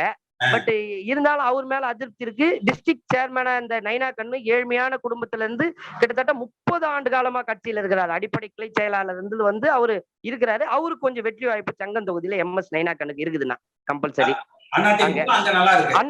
நல்லா இருக்குண்ணா, செங்கன் தொகுதி நல்லா இருக்கு. எங்க டாக்டருங்களும் அங்க ஒர்க் பண்ணிட்டு இருக்காங்க, நல்லா இருக்கு. அடுத்தது பாத்தீங்கன்னா போலூர் அக்ரி கிருஷ்ணமூர்த்தி அண்ணனுக்கு கொஞ்சம் 50-50 இருக்குண்ணா. அப்படி போனா இப்படி போனா அப்படின்ற மாதிரி கொஞ்சம் போயிட்டு இருக்குண்ணா. இருந்தாலும் அந்த தொகுதி முடிச்சதுக்கு அடுத்தது ஆர்னி போனீங்கன்னா சேவூர் ராமச்சந்திரன் மினிஸ்டருங்கண்ணா. ஆல்ரெடி வந்து சிட்டிங் மினிஸ்டரா இருக்கும் போது மக்களை வந்து சந்திக்காத, எதையும் பண்ணாத, இப்ப எப்படின்றது வியாபாரி சங்கங்கள் நடுவுல இருக்கு. என்ன இஷ்யூன்னு கேட்டீங்கன்னா, ஆரணி பஜார் வந்து ரொம்ப காம்ப்ளிகேட்டடா இருக்கக்கூடிய டிராபிக் ஜாம் ஆகக்கூடிய இடம் காந்தி நகர் டோட்டலா. அந்த காந்தி நகர்ல வந்து பாத்தீங்கன்னா பிளாட்ஃபார்ம்ல கடை போடுறவங்க அதிகம். அந்த பிளாட்ஃபார்ம்ல கடை போடுறவங்க எல்லாம் எடுத்து டிராபிக் ஜாம் ஆகுதுன்னு டிஎஸ்பி இன்ஸ்பெக்டர்லாம் ஒரு விஷயங்கள் பண்ணும்போது அந்த பக்கமா பாஸ் பண்ணி போற அமைச்சர் அங்க நின்னு கூட எதுவும் பேசல. இதெல்லாம் நடந்திருக்கு அங்க இன்சிடென்ட். பட்டு பூங்கா அமைக்கிறேன் ஆனா அடுத்தது வந்தவாசி ரிசர்வ்னா. ஆல்ரெடி வந்தவாசி ரிசர்வுக்கு வந்து பாத்தீங்கன்னா ஆல்ரெடி வந்து ஏற்கனவே சிட்டிங் MLA திமுகவுக்கு கொடுத்துட்டாங்க. அதர் கேண்டிடேட் வந்து யாருக்கு கொடுத்திருக்காங்கன்னு பாத்தீங்கன்னா பாமக. அதுவும் மண்ணுக்கு சொந்தம் இல்லாம வேற ஒரு ஏதோ ஒரு மாவட்டத்துல இருக்கிறவர் வந்து பாமக ரிசர்வ். அடுத்தது வந்து செய்யாரு தூசி மோகன் சிட்டிங் MLA-வை தான் கொடுத்திருக்காங்க. அங்கேயும் அதே காங்கிரஸ் தான் கண்டினியூவா, அதால திமுகவுக்கு கொடுத்திருக்கிறதால அங்கேயும் டிஃபிகல்ட்னா. 8 தொகுதியோடைய நிலவரம் இதான்னா. தொகுதியில நீங்க உறுதியா நம்ம ஜெயிக்கலாம் அப்படின்னு சொல்றது செங்கம் ஒரு தொகுதி சொல்றீங்க. கிருஷ்ணமூர்த்திக்கு வந்து 50-50 இருக்குன்னு சொல்லி. ஆமாண்ணா, அண்ணன் ஜெயிக்கணும்னா, அண்ணன் ஜெயிச்சா இந்த மாவட்டத்துக்கு அதிமுகவுல இருந்து காப்பாத்துவாருண்ணா. கிருஷ்ணமூர்த்தி அண்ணன் ஜெயிச்சா அவருக்கு இருக்கக்கூடிய அந்த வேல்யூல அவர் கலசபாக்கம் தொகுதிக்கு நிறைய செஞ்சிருக்காருண்ணா. கிருஷ்ணமூர்த்தியோட கிளாஸ்மேட் அக்ரில நீங்க கேட்டு பாருங்க, டாக்டர் தமிழ்ராஜன் ஒருத்தர் டாக்டர் பேசினாரு என்னன்னா நீங்க கேளுங்க, அவர் பத்தி அவரு என்ன பத்தி சொல்லுவாரு. என்னோட கிளாஸ்மேட் அவர் அக்ரில. சரி, அப்ப நீங்க வந்து 8 தொகுதியில ஒரு தொகுதி உறுதியா, அதாவது கஷ்டப்பட்டு நம்ம ஜெயிச்சிடலாம்னு உறுதியா சொல்லலாம். ஆமாண்ணா அது வந்து ஏழ்மையான ஒண்ணு. அவர் இப்ப ஜெயிக்கணும். நீங்க வட மாவட்டத்துல இந்த பாட்டாளி மக்கள் கட்சிக்கு 10.5 உள்ளொதுக்கீடு கொடுத்தாங்கல்ல, ஆமாண்ணா அது என்ன பலமா பலகீனமா? ஆனா அது வந்து பலவீனம் தான் சொல்லுவோம் நான் ஓப்பனா. பலகீனம். பிஜேபி கூட்டணி பலமா பலகீனமா? ஆனா அதாவது வந்து நான் பிஜேபி கூட்டணி பலமா பலவீனமான்றது வந்து இல்லைன்னா, இவங்க வந்து தேமுதிகவுக்கு எடுத்த ஸ்டாண்ட் ஏன் பிஜேபி கிட்ட எடுக்கல? தேமுதிக உள்ள இருந்திருக்கணும், பிஜேபி வெளியில அனுப்பிச்சிருக்கணும். ஆனா ஏதாவது வந்து பிஜேபி வந்து இங்க வந்துனா குடுத்திருக்க தொகுதி எல்லாமே பாத்தீங்கன்னாக்கா திமுக பெல்ட்ல இருக்கக்கூடிய தொகுதியை கொடுத்திருக்காங்க. எப்படி பேசி இது வந்து அவங்களுக்கு கொடுத்து பழி வாங்குற மாதிரி இருக்கு. அப்புறம் அவங்க கோவப்பட மாட்டாங்களா? அவங்களுடைய கூட்டணி கான்ஸ்டிடியூஷனுக்கு ஏத்த மாதிரி அவங்க வந்து கரெக்டா ஃபார்ம் பண்ணல. ஏதோ ஒரு பிரஷர் இருக்கும் போல இருக்குன்னு நினைக்கிறேன். நான் வெளிப்படையா சொல்ல முடியல. நாங்கெல்லாம் கவர்மெண்ட் சர்வீஸ்ல எல்லாத்துலயும் இருக்கிறதால, டாக்டரா இருக்கிறதால வெளிப்படையா நமக்கு அதிமுக நமக்கு இருக்கணும். ஒரு அடிப்படை தொண்டன். எனக்கு வந்து ஒரு மருத்துவமனை மாவட்ட செயலாளர் போடாம ஒரு டிப்ளமோ ஹோல்டருக்கு, பிஇ ஹோல்டருக்கு போட்டது எவ்வளவு வருத்தம் அண்ணன் கிட்ட தான் ஷேர் பண்ணேன். தேர்தல் முடியட்டும். இப்ப நீங்க உங்க நம்பரை கொஞ்சம் ஷேர் பண்ணி வைங்க. கொஞ்சம் தொடர்புல இருங்க. நாளை காலையில எனக்கு ஒரு 8 மணிக்கு பேசுங்க. டெய்லி காலையில 8 to 9 கூப்பிட்டீங்கன்னா நானே பேசுவேன். தொடர்புல உங்களுக்கு கம்யூனிகேட் பண்ற நம்பர்னா மார்னிங் பேசணும்னா எப்படி? நீங்க அந்த நம்பர்லயே கூப்பிடுங்க. அந்த 753001234. ஆனா ஒரே நிமிஷம் நோட் பண்ணிக்கிறேன். 753 00001234. 1234. நன்றிண்ணா. நீங்க காலையில 8 to 9. சரிண்ணா. 8 to 9 கூப்பிடுங்க, நானே எடுப்பேன். சரிண்ணா. அண்ணா நான் பேசுறது எல்லாம் கரெக்டா இருக்கானே? தவறா எதுவும் இல்லை. இது மாதிரி இருந்தா தான் குறைஞ்சபட்சம் அந்தந்த பகுதியில் இருக்கிறவங்க இது பிரச்சனை, இதெல்லாம் நம்ம சரி பண்ணலாம்னாவது அவங்க இறங்கி வேலை செய்யணும்ல. ஒரு தொகுதி கிருஷ்ணமூர்த்தி 50-50னா அட்லீஸ்ட் பார்க்கிறவங்க உடனே அதை எப்படி சரி பண்ணலாங்கிறது செய்யணும்ல. கண்டிப்பா. சப்போஸ் நம்ம இத பேசக்கூடாது, வெளிப்படையா பேசக்கூடாது அப்படின்னு சொன்னா அந்த ரிசல்ட் மாறி ஜெயிச்சுவாங்கன்னா நம்ம பேசாம இருந்துடலாம். கண்டிப்பா. பேசுறதுனால குறைகளை இவங்க அதாவது சரி பண்ணணுங்கிற நோக்கத்துலதான் நம்ம பேசுறதே ஒழிய இவங்களை பலகீனப்படுத்துறதுக்கு அல்ல. அந்த தொண்டர்கள் என்ன நினைக்கிறாங்க அப்படிங்கிறது நமக்கு வேணும். கண்டிப்பா. அவரை தூக்கி கலசபாக்கத்துக்கு போட்டு இவருக்கு கூட போலூர் கொடுத்திருந்தா அட்லீஸ்ட் இவர் போலூர் சொந்த ஊர் வீடு இருக்கு இவருக்கு, அட்லீஸ்ட் ஓரளவுக்கு டஃப் இருந்திருக்கும். இங்க ஜெயிக்க வச்சிருப்போம் அண்ணனை. ஐயா வணக்கம். நான் திருப்பூர் வடக்கு தொகுதியில இருந்து பேசுறேங்க. பேசுங்க. இப்ப நம்ம விஜயகுமார் நிக்கிறாருங்க ஐயா, நல்ல தொகுதிக்கு நல்லா பண்ணிருக்கிறாருங்க, நல்லா பண்றாருங்க. இப்ப மேலும் நிக்கிறாருங்க. அவருக்கு மேலும் என்னுடைய வாழ்த்துக்களை தெரிவிச்சுக்கிறேங்க. அப்புறம் பாத்தீங்கன்னா ஐயா, இப்ப கொரோனா பீரியட்ல எல்லாம் பாத்தீங்கன்னா எங்க இப்ப நாங்க வந்து டிராவல்ஸ் வாடகை விஜயகுமார் நல்லா இல்ல, அதெல்லாம் விட்டுருங்க. ஆமா, நிலவரம் எப்படி இருக்கு அத சொல்லுங்க. விஜயகுமார் வந்து நம்ம வடக்கு தொகுதிக்கு அவர் மறுபடியும் வருவாருங்க. ஆமா, அவர் நல்லா வருவாருங்க. அதெல்லாம் எந்த ஒரு மாற்றமும் இல்லைங்க. அவர் நல்லா வருவாருங்க. தொகுதியில மக்கள் அவருக்கு ஓட்டு எப்படி போடுறாங்க? மக்கள் வந்து நமக்கு அது நல்லாவே இருக்குங்க. இன்னைக்குதான் வேட்புமனு தாக்கல் பண்ணிக்கிறாரு. நல்லாவே கூட்டம் வந்து சேர்ந்திருக்கு. நல்லாவே பண்ணி தருவாங்க. எங்களுடைய தொகுதிக்கு வந்து நாங்க சர்வே போட்டிருந்தாங்களே, அதுல என்ன போட்டிருந்தாங்க? எதுங்கய்யா? குமுதம் ரிப்போர்ட்டர்ல ஒரு சர்வே போட்டிருந்தாங்களே, கொங்கு மண்டலத்துல இருக்கிற 40 தொகுதி அப்படின்னு சொல்லி ஒண்ணு போட்டிருந்தாங்க. நேத்து வந்தது. நான் பாக்கலீங்க ஐயா, அது பாக்கலீங்க. பாருங்க, அதைய 40 20 தான் ஓரளவுக்கு சாதகமா இருக்குன்னு சொல்லி போட்டிருக்காங்க. நம்ம திருப்பூர் வடக்கு தொகுதிக்கு நல்லா சாதகமா இருக்குதுங்க. அதிமுக இதுக்கு சாதகமா இருக்குங்க. சரி, சந்தோஷமான விஷயம். திருவாரூர் மாவட்டம் வலங்கைமான் வட்டத்துல இருந்து பேசுறேன். இங்க வந்து நம்ம பாத்தீங்கன்னா நம்ம உணவுத்துறையார் தான் இருக்காரு. அதனால பிரகாசமா இருக்கு, ஒன்றும் பிரச்சனையே கிடையாது. எப்பயுமே அவருக்கு போட்டு யாருமே கிடையாது. அடுத்த 3 பாத்தீங்கன்னா மன்னார்குடி, திருவாரூர், திருத்துறைப்பூண்டி, இது 3 எங்க மாவட்டத்துல வருது. அது 3 உண்மையா பாத்தீங்கன்னா அது 3லயும் கொஞ்சம் கம்மி தான். ஏன்னா திருவாரூர், பூண்டி இருக்காரு, இவரு இருக்காரு, கலைவாணன் இருக்காரு, இவரு டிஆர்பி ராஜா மன்னார்குடி, அங்க வந்து கோட்டை இவங்க கம்யூனிஸ்ட் கோட்டை திருத்துறைப்பூண்டி. சோ இத வந்து கொஞ்சம் நம்ம திருவாரூர்ல 4 தொகுதியில ஒரு தொகுதி தான் ஜெயிக்கலாம். ஆமா.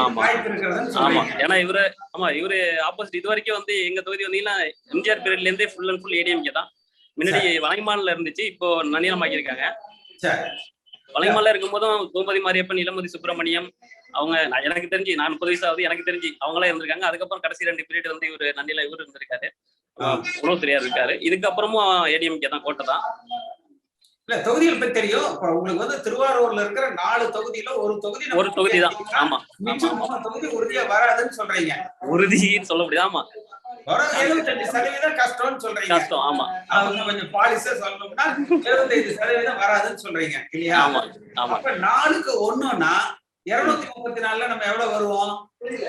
234ன்னு பாக்குனீங்கன்னா நம்ம நிக்கிறது நீங்க 4ல ஒரு தொகுதி கணக்கு எடுத்துங்க. ஆமா கொஞ்சம் கம்மிதான். அதனால இது ஏன் இன்னைக்குதான் எங்க தொகுதி வந்துட்டு போயிருக்காரு நன்னியில. அப்பதான் நம்ம ஒருங்கிணைப்பாளர் தலைமை ஒருங்கிணைப்பாளரும் நம்ம ஏழைகளின் இவரும் வந்துட்டு போயிருக்கு. இப்பதான் வந்துட்டு போனாரு. இல்ல அந்த 3 தொகுதியில எது உங்களுக்கு பிரச்சனையா இருக்குது? பாட்டாளி மக்கள் கட்சி பிரச்சனையா? இல்ல இது கொஞ்சம் ரூரல் ஏரியா தானே. திருவாரூர் மாவட்டம் எடுத்தீங்கன்னா full and full rural area. தனி தொகுதி கொஞ்சம் அதிகம். முன்னாடி வழக்கமான தனி தொகுதியா இருந்ததுதான் இப்பதான் பொதுவா மாத்திருக்காங்க. ஸோ பார்க்கும்போது ரூரல் ஏரியாங்க கம்யூனிசம் தான் கொஞ்சம் இங்க கொஞ்சம் அதிகமா இருக்கிற மாதிரி தெரியுது.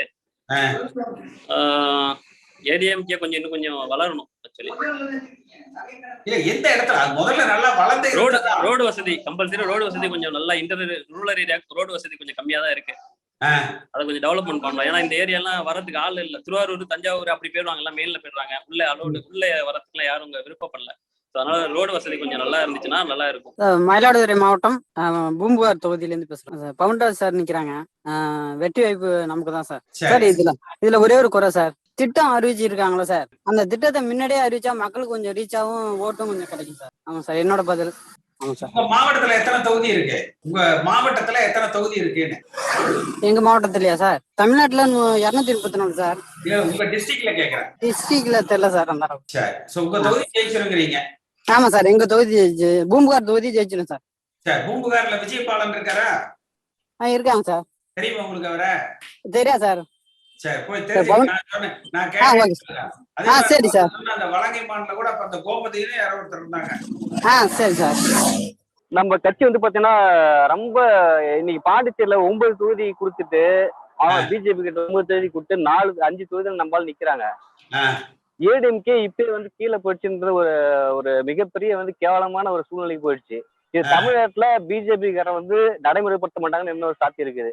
அதே மாதிரி ஆம்பூர் நிலோபர் கபில் இருக்காங்கல்ல, அவங்களுடைய தொகுதியில அவங்களுக்கு ஒரு முஸ்லிம்துக்கு யாருக்காவது கொடுத்தாங்கன்னா அங்க முஸ்லீம் ஓட்டு தான் அதிகமா இருக்கு ஆம்பூர்ல. அங்க கொடுத்துருந்தாங்கன்னா பாத்தீங்கன்னா ஏடிஎம்கே ஒரு ஜெயிக்கிறதுக்கு ஒரு வாய்ப்பு வந்திருக்கும். இன்னைக்கு பாத்தீங்கன்னா கட்சி பாத்தீங்கன்னா யாருக்கு எப்படி ஒரு தொகுதி கொடுக்கணும்னு எதுவுமே இல்லை. இப்ப இன்னைக்கு பாத்தீங்கன்னா எடப்பாடி மட்டுமே எல்லா இடத்துலயும் கேன்வாஸ் பண்ணிட்டு இருக்காரு. இப்ப பாத்தீங்கன்னா இவர் மாஸ் லீடர் மாதிரி பாத்தீங்கன்னா எல்லாத்தையும் மெயின்டைன் பண்ணிட்டு வராரு. இது ரொம்ப அடித்தளத்துக்கு கீழே போகுது. நம்மளுடைய கட்சி பாத்தீங்கன்னா இன்னைக்கு 41 பேருக்கு பாத்தீங்கன்னா பழைய எம்எல்ஏக்கு சீட்டு மறுக்கப்பட்டு இருக்குது. மினிஸ்டருக்கு ஆல்ரெடி 3 பேருக்கு போயிடுச்சு.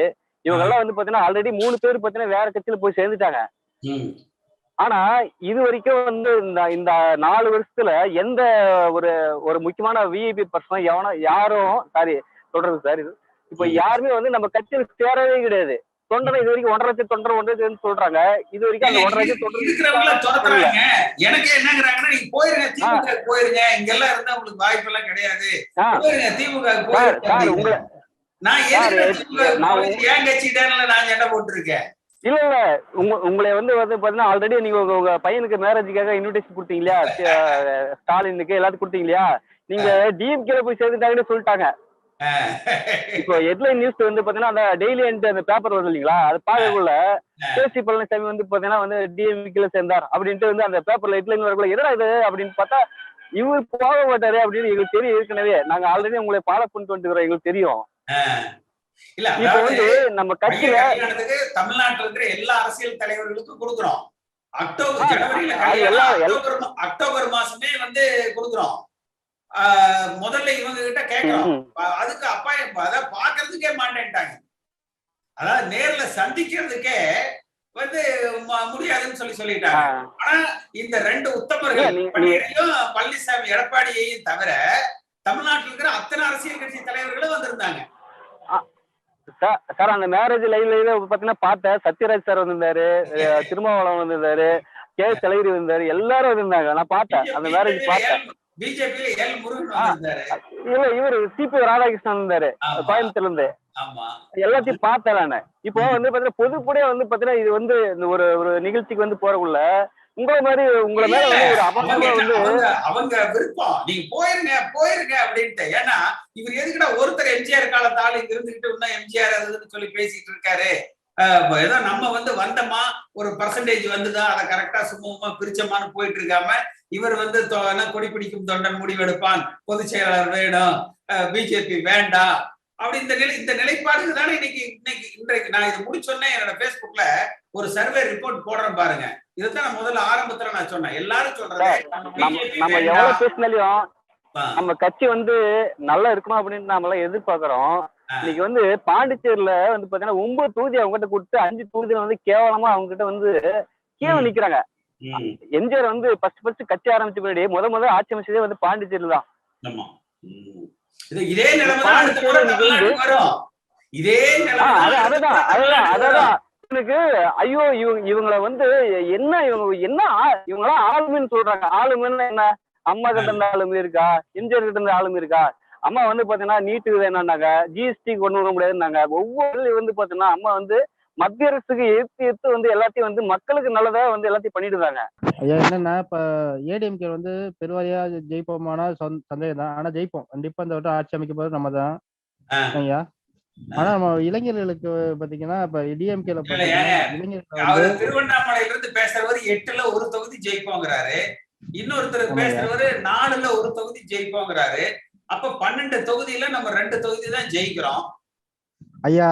அது வந்து நம்ம ஆட்சி அமைப்பு சொல்லுங்க ஐயா. கண்டிப்பான முறையில் ஏடிஎம்கே கண்டிப்பா ஆட்சிக்கு வருங்கய்யா.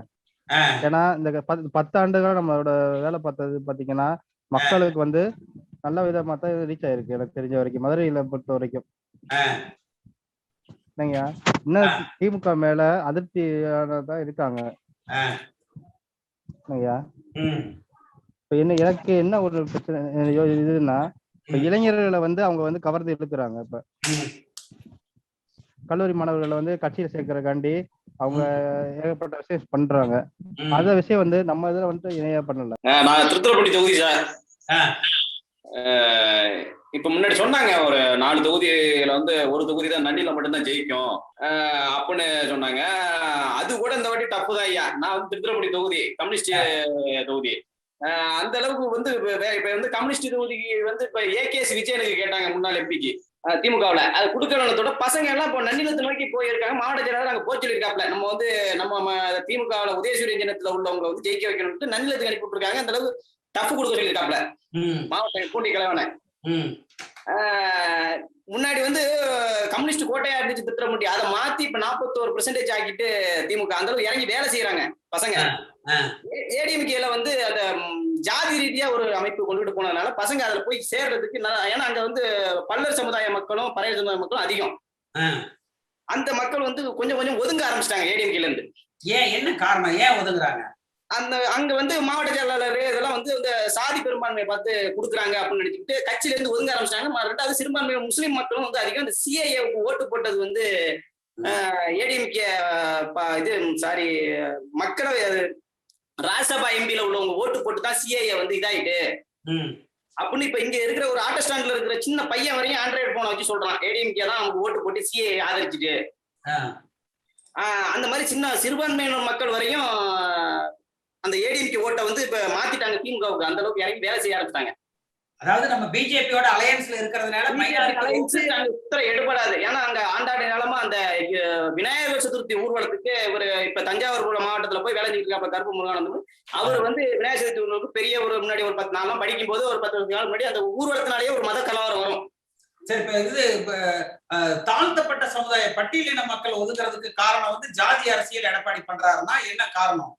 அது ஜாதி அரசியல்னா அந்த மன்னார்குடி டிக்கெட்டு இந்த மாதிரி மன்னார்குடி டிக்கெட்னே சொல்லுவாங்க. எதுக்கு எடுத்தாலும் அந்த கள்ள சமுதாய மக்களுக்கு தான் மாவட்ட செயலாளர் போஸ்ட் கொடுக்கறது, ஒரு சிம் என்ன இதாக இருந்தாலும் அந்த இதுலயே தான் கொடுக்கறது. அவங்க பண்ணிவிட்டு அந்த இதுலயே போய் கொண்டுட்டு போயிட்டாங்க. அந்த ஓட்டு பெர்சன்டேஜ் வந்து இப்ப திமுக அதிகமாயிட்டு இப்ப பல்லர் சமுதாய மக்கள். ஆனா கம்யூனிஸ்ட்ல உள்ள ஒரு டிக்கெட் வந்து அங்கிட்டு போயிட்டு இல்லைங்க.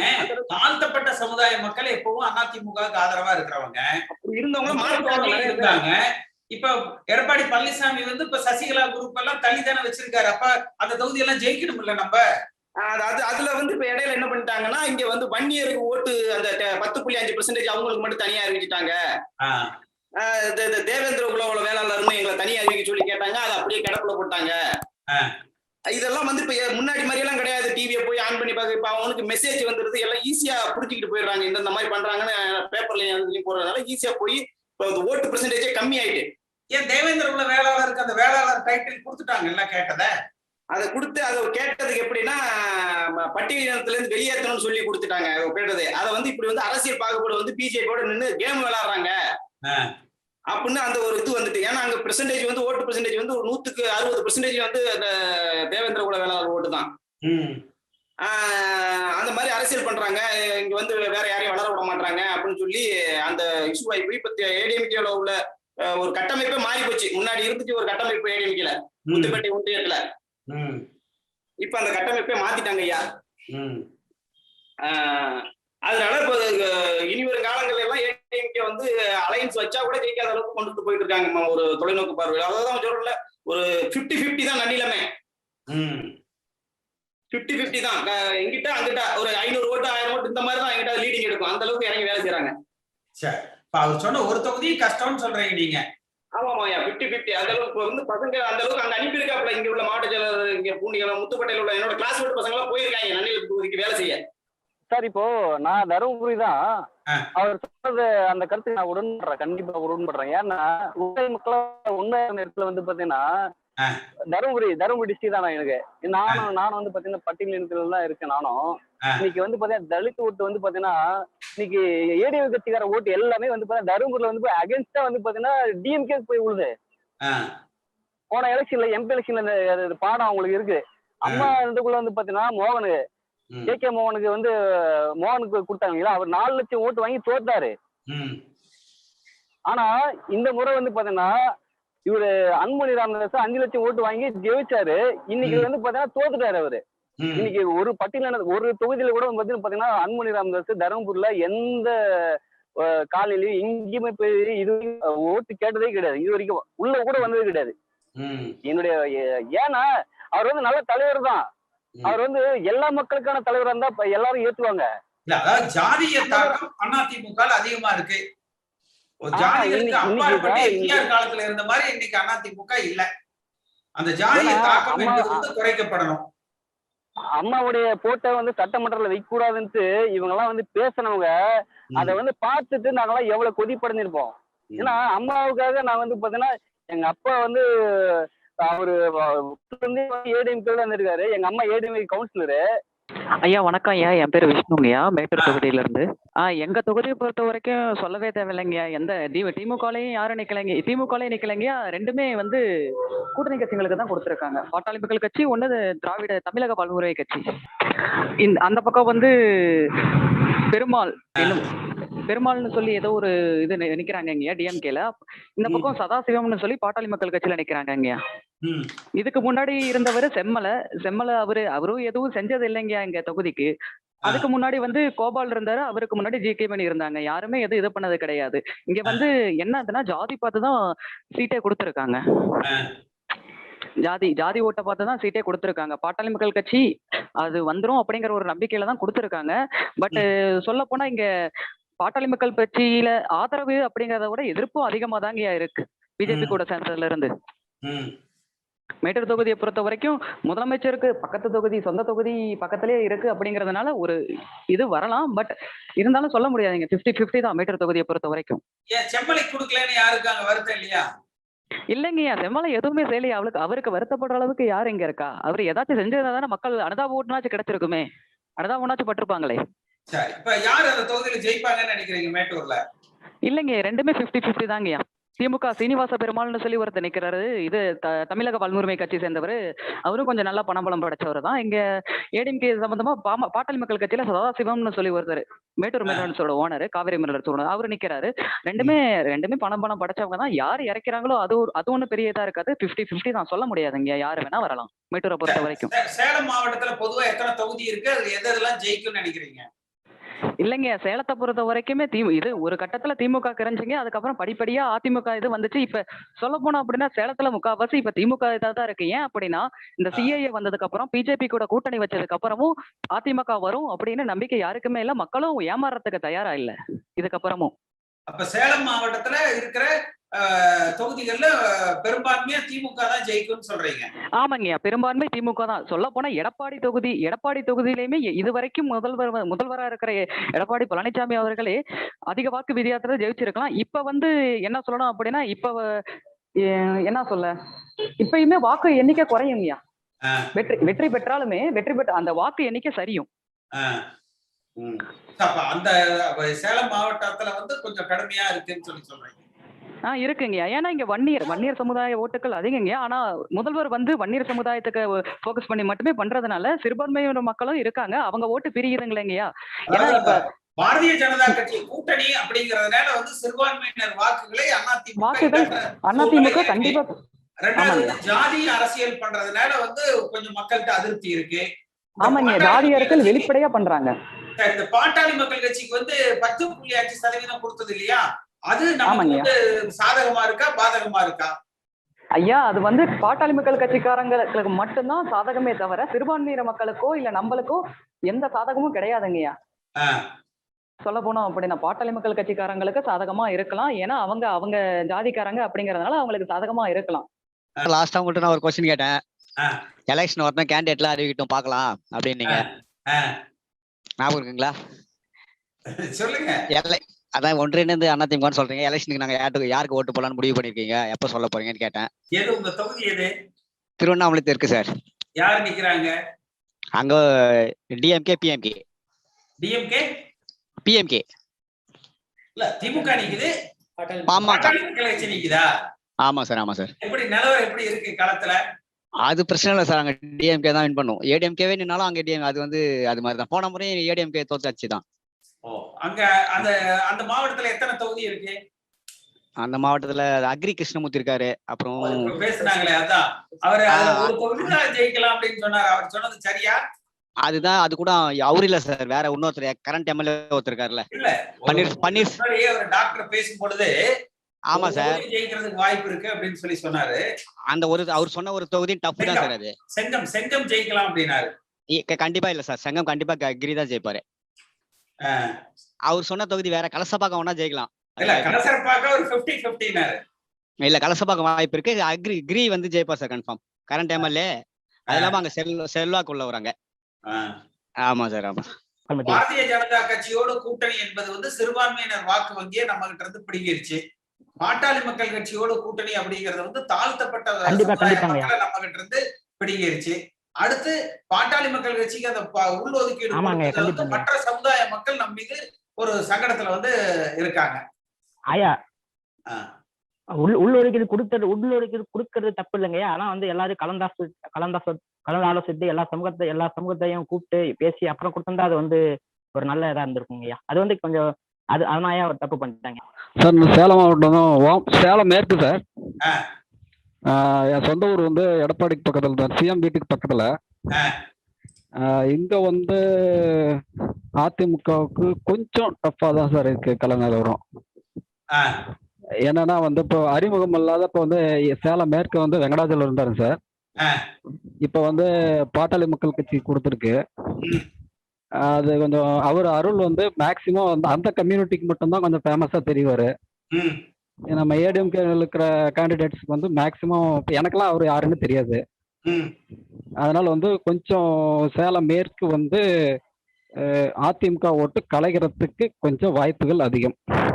சேலம் மாவட்டத்துல இருக்கிற தொகுதிகள்ல எத்தனை தொகுதியில் அதிமுக ஜெயிக்கும்னு நினைக்கிறீங்க? ஒரு 4 அல்லது 5 வரும் சார். மொத்தம் எத்தனை? 10-11? 11 சார்.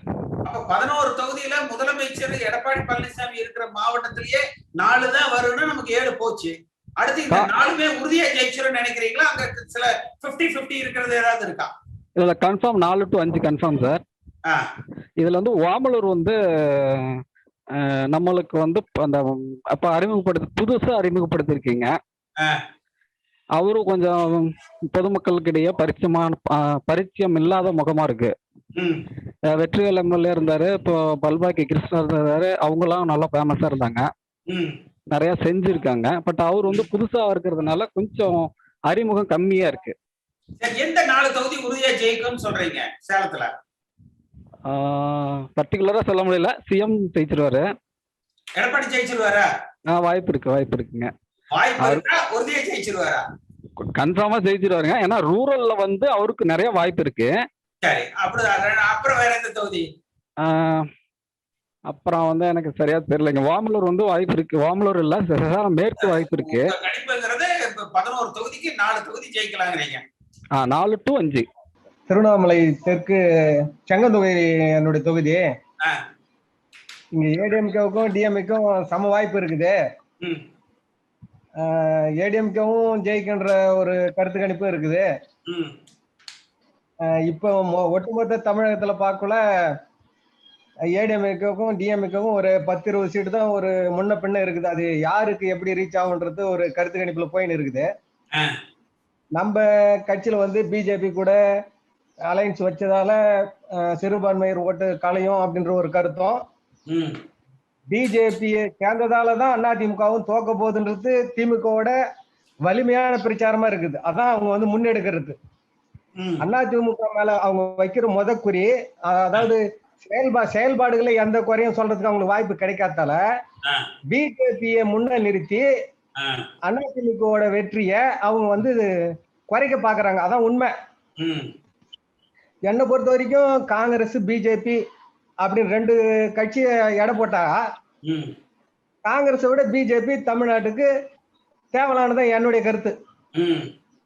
ஏன்னா இலங்கை தமிழர்களை அழிச்சதுல முக்கிய பங்கு வகிச்சது காங்கிரஸ். சரி, உங்க மாவட்டத்துல எந்தெந்த தொகுதி ஜெயிக்கும் அதை சொல்லுங்க. எங்களுக்கு தெரிஞ்ச வரைக்கும் செங்கத்துல பேரு வந்து ஒரு ஏடிஎம்கேல வர்றதுக்கு ஒரு வாய்ப்பு இருக்குதுன்னு எல்லாம் பேசிக்கிறாங்க. 2வது போலூர்ல ஒரு அக்ரி கிருஷ்ணமூர்த்தியும் வந்துருவாருன்னு சொல்றாங்க. கலசப்பாக்கம் ஏற்கனவே சிட்டிங் எம்எல்ஏ, அதுவும் வரதுக்கு ஒரு வாய்ப்பு இருக்குதுன்னு சொல்லியிருக்கிறாங்க.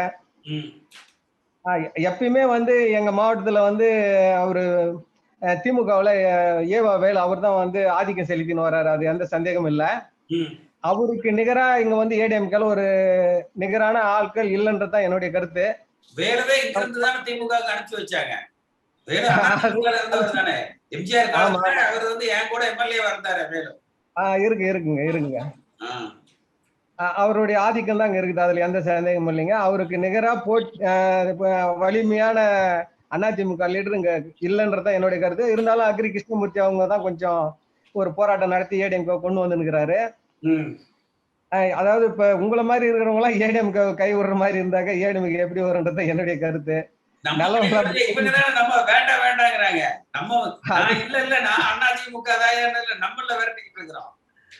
ஆமா, அது என்னெல்லாம் புரியுது. இருந்தாலும் என்னுடைய கருத்து, அதாவது நம்மளுக்கு 1000 குறை இருந்தாலும் ஏடிஎம்கே வரணுன்றதுல எனக்கு மாற்று கருத்து இல்லைங்க. அதாவது எவ்வளவு கஷ்டம் நம்மளுக்குள்ள இருந்தாலும் நாம எதிரிகிட்ட கொடுத்துட்டு நம்ம என்ன பண்ண முடியும்? இந்த கருத்தை வலியுறுத்தி தான் எல்லாரும் பாடுபண்ணுன்றதான் என்னுடைய கருத்து. தயவு செஞ்சு எல்லாருமே இதுல பேசுறவங்க மத்தவங்க எல்லாருமே புரியுங்க. ஏடிஎம்கே ஜெயிச்சாக்க நாளைக்கு நம்ம எப்படி வேணாலும் எது வேணாலும் சரி பண்ணிக்கலாம், எப்படி வேணாலும் பேசிக்கலாம், தீர்த்துக்கலாம், கூடிக்கலாம், பிரிஞ்சுக்கலாம், எதை வேணாலும் பண்ணிக்கலாம். ஆனா திமுக வந்துச்சுன்னா என்னங்க பண்ண முடியும்? சூழ்நிலை பாருங்க. பிஜேபி வந்து அவங்க வந்து எப்படியே இருக்கிறாங்க போறாங்க, அவங்கள பத்தி நம்மளுக்கு தேவையில்லை. நம்ம கட்சியை வலுப்படுத்தணும், நம்ம கட்சி ஜெயிக்கணும், அந்த நோக்கத்துல எல்லாரும் பாடுபண்ணுன்றத இந்த நேரத்துல எல்லாரையும் நான் கேட்டுக்கிறேன். சார், இப்ப நம்ம தொகுதியில வந்து பொறுத்தளவு போடி தொகுதியில வந்து ஓபிஎஸ் அவங்க வந்து நிக்கிறாங்க. அவருக்கு வந்து இந்த வட்டம் வந்து ஒரு 30% கூட வந்து வாய்ப்பு இல்லை சார். 30% கூட வாய்ப்பு இல்லையா? வாய்ப்பே கிடையாது சார். ஜெயிக்க மாட்டாரா? வாய்ப்பே இல்லை சார். ஏன்?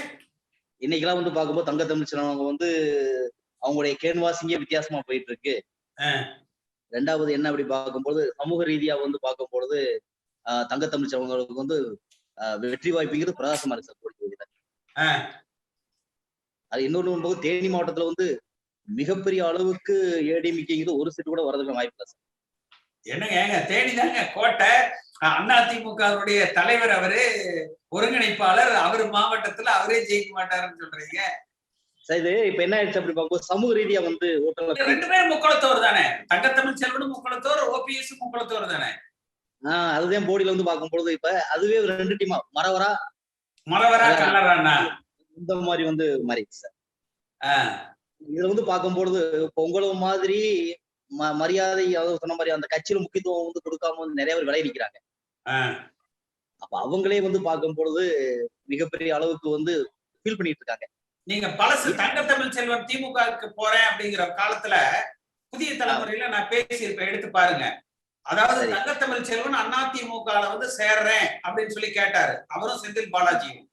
நான் ஓபிஎஸ் கிட்ட பேசினேன், ஆனா உங்களுக்குள்ள ஏதாவது கருத்து வேறுபாடு இருந்தா நான் வர்றேன், தங்கத்தமிழ் செல்வனை கூட்டிட்டு வர்றேன், 2 பேரும் பேசலாம், அவர் கூட நம்ம வந்து சமாதானம் பண்ணிக்கலாம், நீங்க அது வந்து உங்களுக்கு நல்லது, கட்சி பலமா இருக்கும், உங்களுக்கு ஒருத்தர் போட்டியா இருக்காருங்கிறதுனால நீங்க அந்த கட்சி விட்டு அவரை சேர்த்தக்கூடாதுன்னு சொல்லாதீங்கன்னு சொல்லி சொன்னேன். அன்னைக்கே புதிய தலைமுறையில நான் சொன்னேன், தங்கத்தமிழ் செல்வனை இவர் அனுப்புறது ஓபிஎஸ் எதிர்த்து போட்டியிடுறதுக்கு திமுகவுக்கு ஒரு வலிமையான வேட்பாளர் இல்லாம இருக்கு. திமுகவுக்கு அதிமுகவில இருந்து நீங்களே ஒருத்தர் திமுகவுக்கு கொடுத்து அவரை ஓபிஎஸ்சியை எதிர்த்து எதிர்காலத்துல போட்டியிடுற அளவுக்கு வலிமையா வளர்த்துறீங்க, இது உங்களை பாதிக்கும். நீங்க அவர் தங்கத்தமிழ் செல்வன் திமுக சேர்ந்த அன்னைக்கு புதிய தலைமுறை போட்டு பாருங்க, அந்த டிபேட்ல நான் பேசியிருப்பேன். சொல்றாருல திருவண்ணாமலையில ஏவா வேலுது, வேலு அதிமுக இருந்தவர் தானே, சசிகலா கூட்டத்தோட ஒத்து போகாதனாலதானே அவரு திமுக போனாரு. வேலு வந்து 80 to 84 MLA, 84 to 88 MLA MGR காலத்துல என் கூட ஒரு எம்எல்ஏவா இருந்தார் 84 88ல. அப்ப வலிமையான ஆட்களை அந்த உள்ளூர் பிரச்சனைகள் இல்ல. இப்ப எனக்கு என்ன பிரச்சனை, அதிமுகவுக்கு எனக்கு என்ன பிரச்சனை, எல்லா தொண்டர்களும் நம்ம விரும்புறாங்க. ஆனா எடப்பாடி பழனிசாமி பேர் இருக்கிறாலே இருக்கக்கூடாதுங்கிறார். இன்னொரு கேண்டிடேட் கூட பழனிசாமி இருந்தாலும் மாத்திட்டாங்க. ஏதோ ஒரு இடத்துல பார்த்தேன், பழனிசாமி ஒரு கேண்டிடேட் இருந்து அதனால மாத்திட்டாங்க. 2வது கோயம்புத்தூர்ல வேலுமணி வந்து கரெக்டா கலெக்ஷன் வாங்கி கொடுக்கறது அவருக்கு இதான ஆட்கள். நம்மள எம்ஜிஆர் காலத்துல இருந்து இந்த கட்சியில வந்தவங்க, நம்ம எம்ஜிஆர் காலத்துல இருந்த போது அவங்க எல்லாம் குண்டு விளையாட்டு இருந்த பசங்க வந்து நம்ம எப்படி அவங்கள பின்னாடி போய் வந்து அவன் சொல்றதெல்லாம் அவன் செய்யற தப்புகள்லாம் நம்ம ஏத்துக்க முடியுமா என்ன சார்? இப்ப ஒண்ணுமே இல்ல சார். இப்போ உங்களை நாட்கள்ல வந்து இப்போ வந்து பார்க்கும்போது இப்போ 3ஆ பிரிஞ்சு இருக்கிறது ஒன்னா இருந்தீங்க அப்படின்னா 234 தொகுதியில 3வது முறையுமே வந்து நம்ம ஆட்சி வந்திருக்கலாம். இப்ப பாருங்க அமமுகன்னு சொல்லிட்டு வந்து தனியா ஓட்டு பிரியுது சார். அதே மாதிரி வந்து பாதிப்பு இருக்குங்களா தென் மாவட்டத்துல? அமமுகனால பாதிப்பு இருக்கா இல்ல அதனால ஒண்ணும் பாதிப்பு இல்லையா சார்? அமமுக வந்து பார்க்கும் பொழுது வந்து குறைஞ்சபட்ச தென் மாவட்டத்துல வந்து ஒரு 15 to 18% ஓட்டுவாங்க சார். 15ல இருந்து 18%? 15 to 18%. அவர் நல்ல ஒரு செல்வாக்கு. சரி, இல்ல அது வந்து திமுகவுக்கு போற ஓட்டு தானே. எடப்பாடி பிடிக்காம திமுகவுக்கு போற ஓட்டை தினகரன் வாங்கி குறைச்சிருவாருன்னு தானே சொல்றாரு எடப்பாடி பழனிசாமி சார். உங்களுக்கு அவர் வந்து கள நிலவரம் வந்து தெரியாம வந்து பார்க்கும்போது அவர் பேசியிருக்காரு சார். எல்லாமே ஏடிஎம் போட்டுதான் சார் தெரியுது. நம்மளுக்கு வந்து பொறுத்தளவு டிஎம்கே ஓட்டு எப்பவுமே பிரியாது சார். இப்ப ஏடிஎம்கேல வந்து இருக்காங்க பாத்தீங்களா, அந்த ஏடிஎம்கே ஓட்டுதே வந்து பார்க்கும்போது ஒன்னும் தங்கத்தமிழ் செல்வன் உங்களுக்கு வருது, இன்னொரு பக்கம் வந்து முத்துச்சாமி போகுது. அப்ப வந்து பார்க்கும்பொழுது இந்த இடத்துல வந்து பார்க்கும்பொழுது இப்ப பிள்ளைமார் ஓட்டும் அப்படி வந்து சரிசமா வந்து ஃபுல்லா பிரியுது சார். அவங்க அந்த வேளாளர் பட்டம் வந்து கொடுத்தாங்க பாத்தீங்களா, அவங்களே வந்து பார்க்கும்பொழுது வந்து போர்டு எழுதி போட்டிருக்காங்க, யாருமே உள்ள வராதீங்க, தெருவுக்குள்ள உள்ள வராதீங்கன்னு சொல்லி போர்டு எழுதி போடுறாங்க. இன்னொரு பக்கம் வந்து பார்க்கும் பொழுது அவங்க கோரிக்கை கேட்டதை கொடுத்தாச்சு இல்ல யாருக்கு சார்? தேவேந்திர வேளாளருக்கு இல்ல சார், இவங்க நம்ம பிள்ளைமார் இருக்காங்களா சார், அந்த பிள்ளைமார் எங்களுடைய பட்டத்தை எதுக்கு நீங்க மத்தவங்களுக்கு கொடுக்குறீங்க, அதுவே மிகப்பெரிய டிராபிக் சார் தேனி மாவட்டத்துல. ஆனா ஈஸியா ஜெயிக்க வேண்டியது முழுக்க ஒரு 140 to 150 தொகுதி வந்து டிஎம்கே வந்து தாரவாக்க போறாங்க சார் தமிழ்நாட்டுக்குள்ள.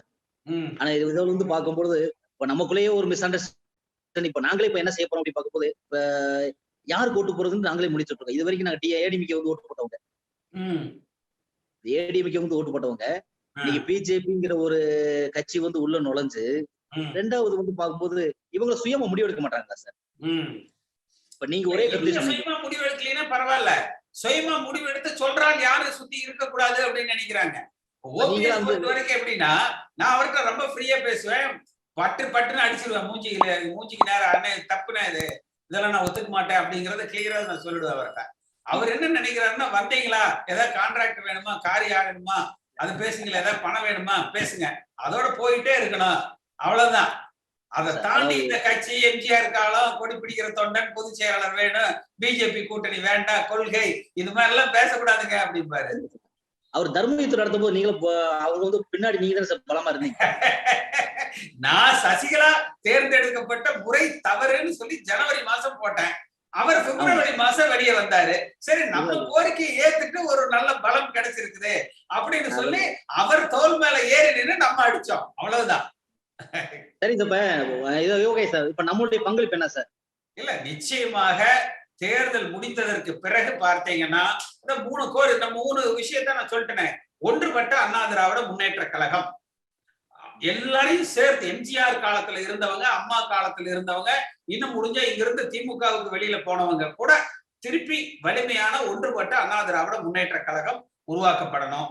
யாருடைய தலைமையில? பாரதிய ஜனதா, மூணையும் சொல்லிடுறேன். பாரதிய ஜனதா கட்சி இல்லாத ஒரு கூட்டணியாக அண்ணா திராவிட முன்னேற்ற கழகம் விளங்கணும். 3வது, தொண்டர்களால தேர்ந்தெடுக்கப்படுகிற தலைமை உருவாக்கப்படணும்.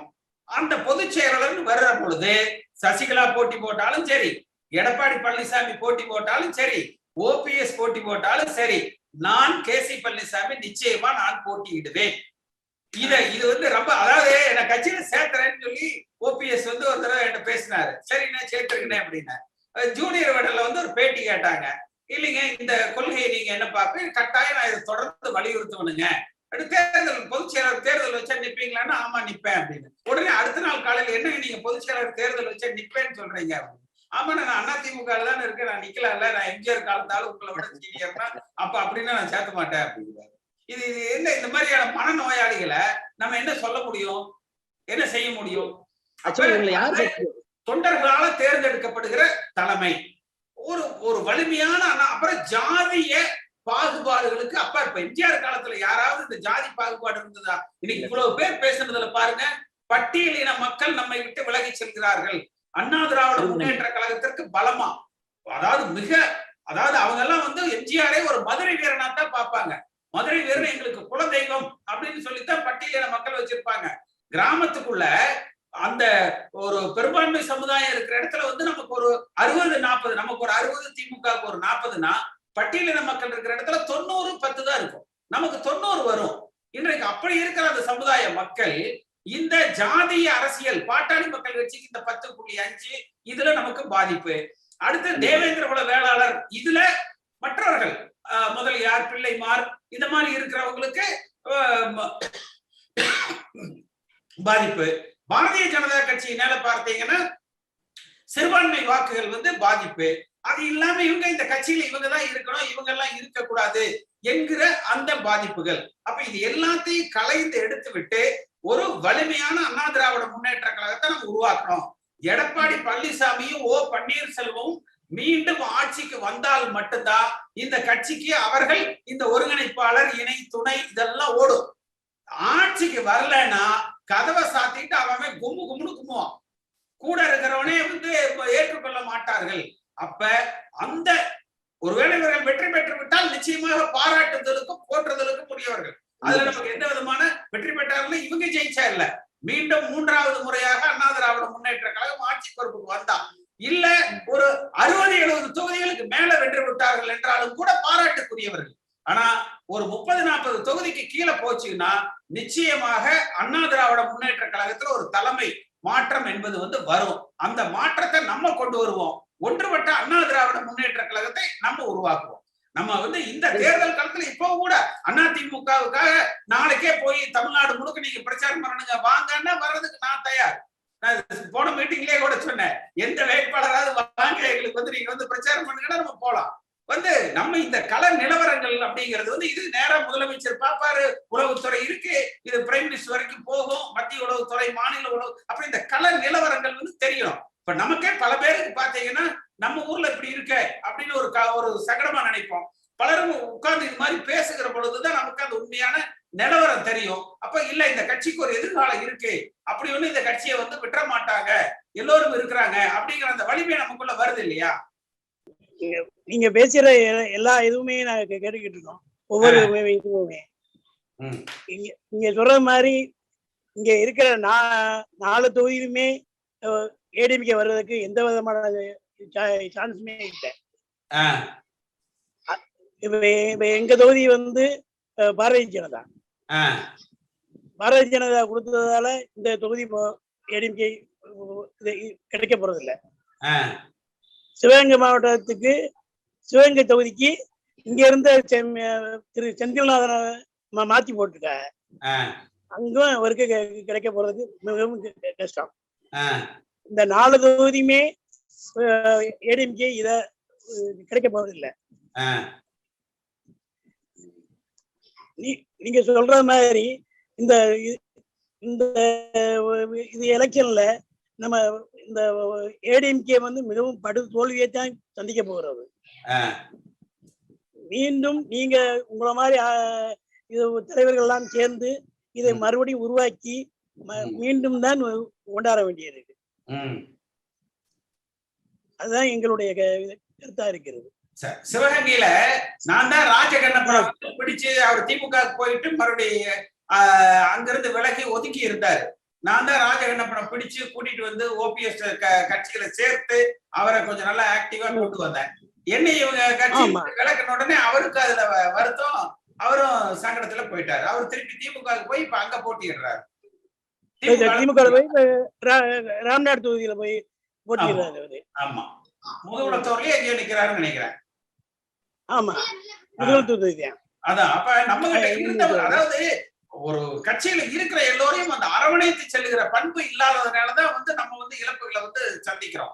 எல்லாரையும் கட்டி அணைத்து ஒன்றாக ஒரு வழி நடத்துகிற தலைமை பண்பு இருந்ததுன்னா நமக்கு இந்த பிரச்சனைகள் வந்து வராது. சார், எனக்கு நீங்க சொல்லும் போதே எனக்கு ஞாபகம் வந்தது. நீங்க ஏவா வேலு, ஜெகத் ரட்சகன், ஏசி சண்முகம் இவங்க எல்லாம் ஒன்னா பயணிச்சுங்க. அவங்க எல்லாம் ஆரம் வீரப்பன் கூட சேர்ந்து போனாங்க. நீங்க அம்மா கூட வந்தீங்க. அப்படி வரும்போது அப்போ ரெட்டைப்புறா சேவல்ல வந்தீங்க. திருவண்ணாமலை தெற்குல KP கண்ணன்றவர் எம்எல்ஏ கேண்டிடேட்டா இருந்தாரு. நாங்க எனக்கு தெரியும், நல்லா ஞாபகம் இருக்கு. அப்போ அந்த கட்சி மீட்டெடுக்கிறதுக்காக அதாவது நான் திறமையான தலைவர் தேவைன்றதால நீங்க எல்லாம் பாடுபட்டு ஒரு திறமையான தலைவரை உருவாக்குனீங்க. ஜானகி மேல குரல்ல அவங்களுக்கு தனிப்பட்ட முறை திறமை இல்லைன்றதால இப்ப அதே ஒரு நிலைப்பாட்டு தானே சசிகலாவும் தினகரன் எடுத்திருக்காங்கன்னு நாங்க நம்புறோம். உங்க நம்பிக்கை எப்படி? அது கரெக்டா இல்லையா? தேர்தலுக்கு பிறகு ஒரு ஒன்றுபட்ட அதிமுகவை நம்ம இல்ல, நீங்க இதுக்கு பதிலே நாங்க அன்னைக்கு அதான் சார் கேட்டா நீ பதில் சொல்ல, இன்னைக்கு சொல்ல மாட்டேன்றீங்க. அதை பத்தி ஒரு சின்ன கருத்தா சொல்லலாம், அகைன்ஸ்டாவும் சொல்லலாம். இல்ல, நம்ம வந்து அதிமுகவுக்கு தான் நம்ம வந்து வாக்களிக்கணும், இரட்டை இலை சின்னத்துக்கு தான் நம்ம வாக்களிக்கணும். அதுல வந்து மாற்று கருத்தே கிடையாது. நம்ம இருக்கிற குறை நிறைகளை நம்ம பேசுறதுங்கிறது எதுக்கு? இப்ப இந்த நிகழ்ச்சியை பார்க்கிற பொழுது சரி இத்தனை தொகுதி வீக்கா இருக்கா, நம்ம அதெல்லாம் போய் சரி பண்ணணும் அப்படிங்கறத அவங்க பண்ணணும். அடுத்தது இந்த குறைகளை வந்து இவ்வளவு நம்ம தப்பு பண்ணி இருக்கிறோமோ, அப்ப நம்ம பிஜேபி கூட்டணி எதிர்காலத்துல இருக்கக்கூடாது. இந்த பாட்டாளி மக்கள் கட்சிக்கு 10.5 நம்ம வந்து அவசரப்பட்டுட்டோம். இது போன்ற முடிவுகளை எடுப்பதற்கு நம்ம சொல்றோம். அடுத்து தொண்டர்களால உருவாக்கப்பட்ட ஒரு அதிமுகவை நம்ம வந்து உருவாக்குறது நம்முடைய முயற்சி. எந்த காலத்திலையும் அதிமுகவை வலிமைப்படுத்தணுங்கிறத தவிர எனக்கு எந்த விதமான நோக்கமே கிடையாது. அரசியல் இருந்தால் அது அதிமுகல தான் நம்ம பண்ணுவோம். அதான் சார், இந்த ஓட்டு மூலமா தான் அம்மாவையும் ஒரு தலைவரா உருவாக்குச்சு இதே எலெக்ஷன்ல தான். அந்த மாதிரி இவங்களை மறுபடியும் உருவாக்கிட்டா திரும்ப உங்களுக்கு பதில் சொல்லுவாங்களா? இல்ல, அதெல்லாம் இவங்க உருவாகி வரட்ட பாப்போம். சரி சார், சரி, தேங்க்ஸ். அப்புறம் பேசுவோம். சரி. தேர்தலுக்கு பிறகு ஒன்றுபட்ட அதிமுகவை உருவாக்குவது, தொண்டர்களால ஒரு தலைமையை நம்ம வந்து உருவாக்குவது, பொதுச் செயலருக்கு தேர்தல் நடத்துவது, நிச்சயமா நான் அதுல போட்டியிடுவேன். பாரதிய ஜனதா கட்சி இல்லாத ஒரு கூட்டணியை நம்ம கொண்டு வருவோம். ஜாதி சமயங்களுக்கு ஜாதிகளுக்கு அப்பாற்பட்ட ஒரு கட்சியாக நம்ம வந்து அதிமுகவை உருவாக்கி வழி நடத்தணும். புரட்சி தலைவர் எம்ஜிஆர் அம்மா வழிவந்த உருவாக்கிய வளர்த்த இந்த கட்சி வந்து இன்னும் 100 ஆண்டுகளுக்கு வலிமையோடு விளங்க வேண்டும் என்பதுதான் நம்முடைய நோக்கம், குறிக்கோள். அதிலேயே நம்ம தொடர்ந்து பயணிப்போம். இந்த காணொலியை காணும் தமிழ் உள்ளங்களுக்கு ஒரு அன்பான வேண்டுகோள். சேனலை சப்ஸ்கிரைப் பண்ணிட்டீங்களா? பண்ணலனா மறக்காம சப்ஸ்கிரைப் பண்ணுங்க. சப்ஸ்கிரைப் பட்டனையும் பெல் ஐக்கனையும் உடனடியாக கிளிக் பண்ணுங்க. உங்கள் அன்பும் ஆதரவும் என்றைக்கும் எங்களுக்கு தேவை. நன்றி.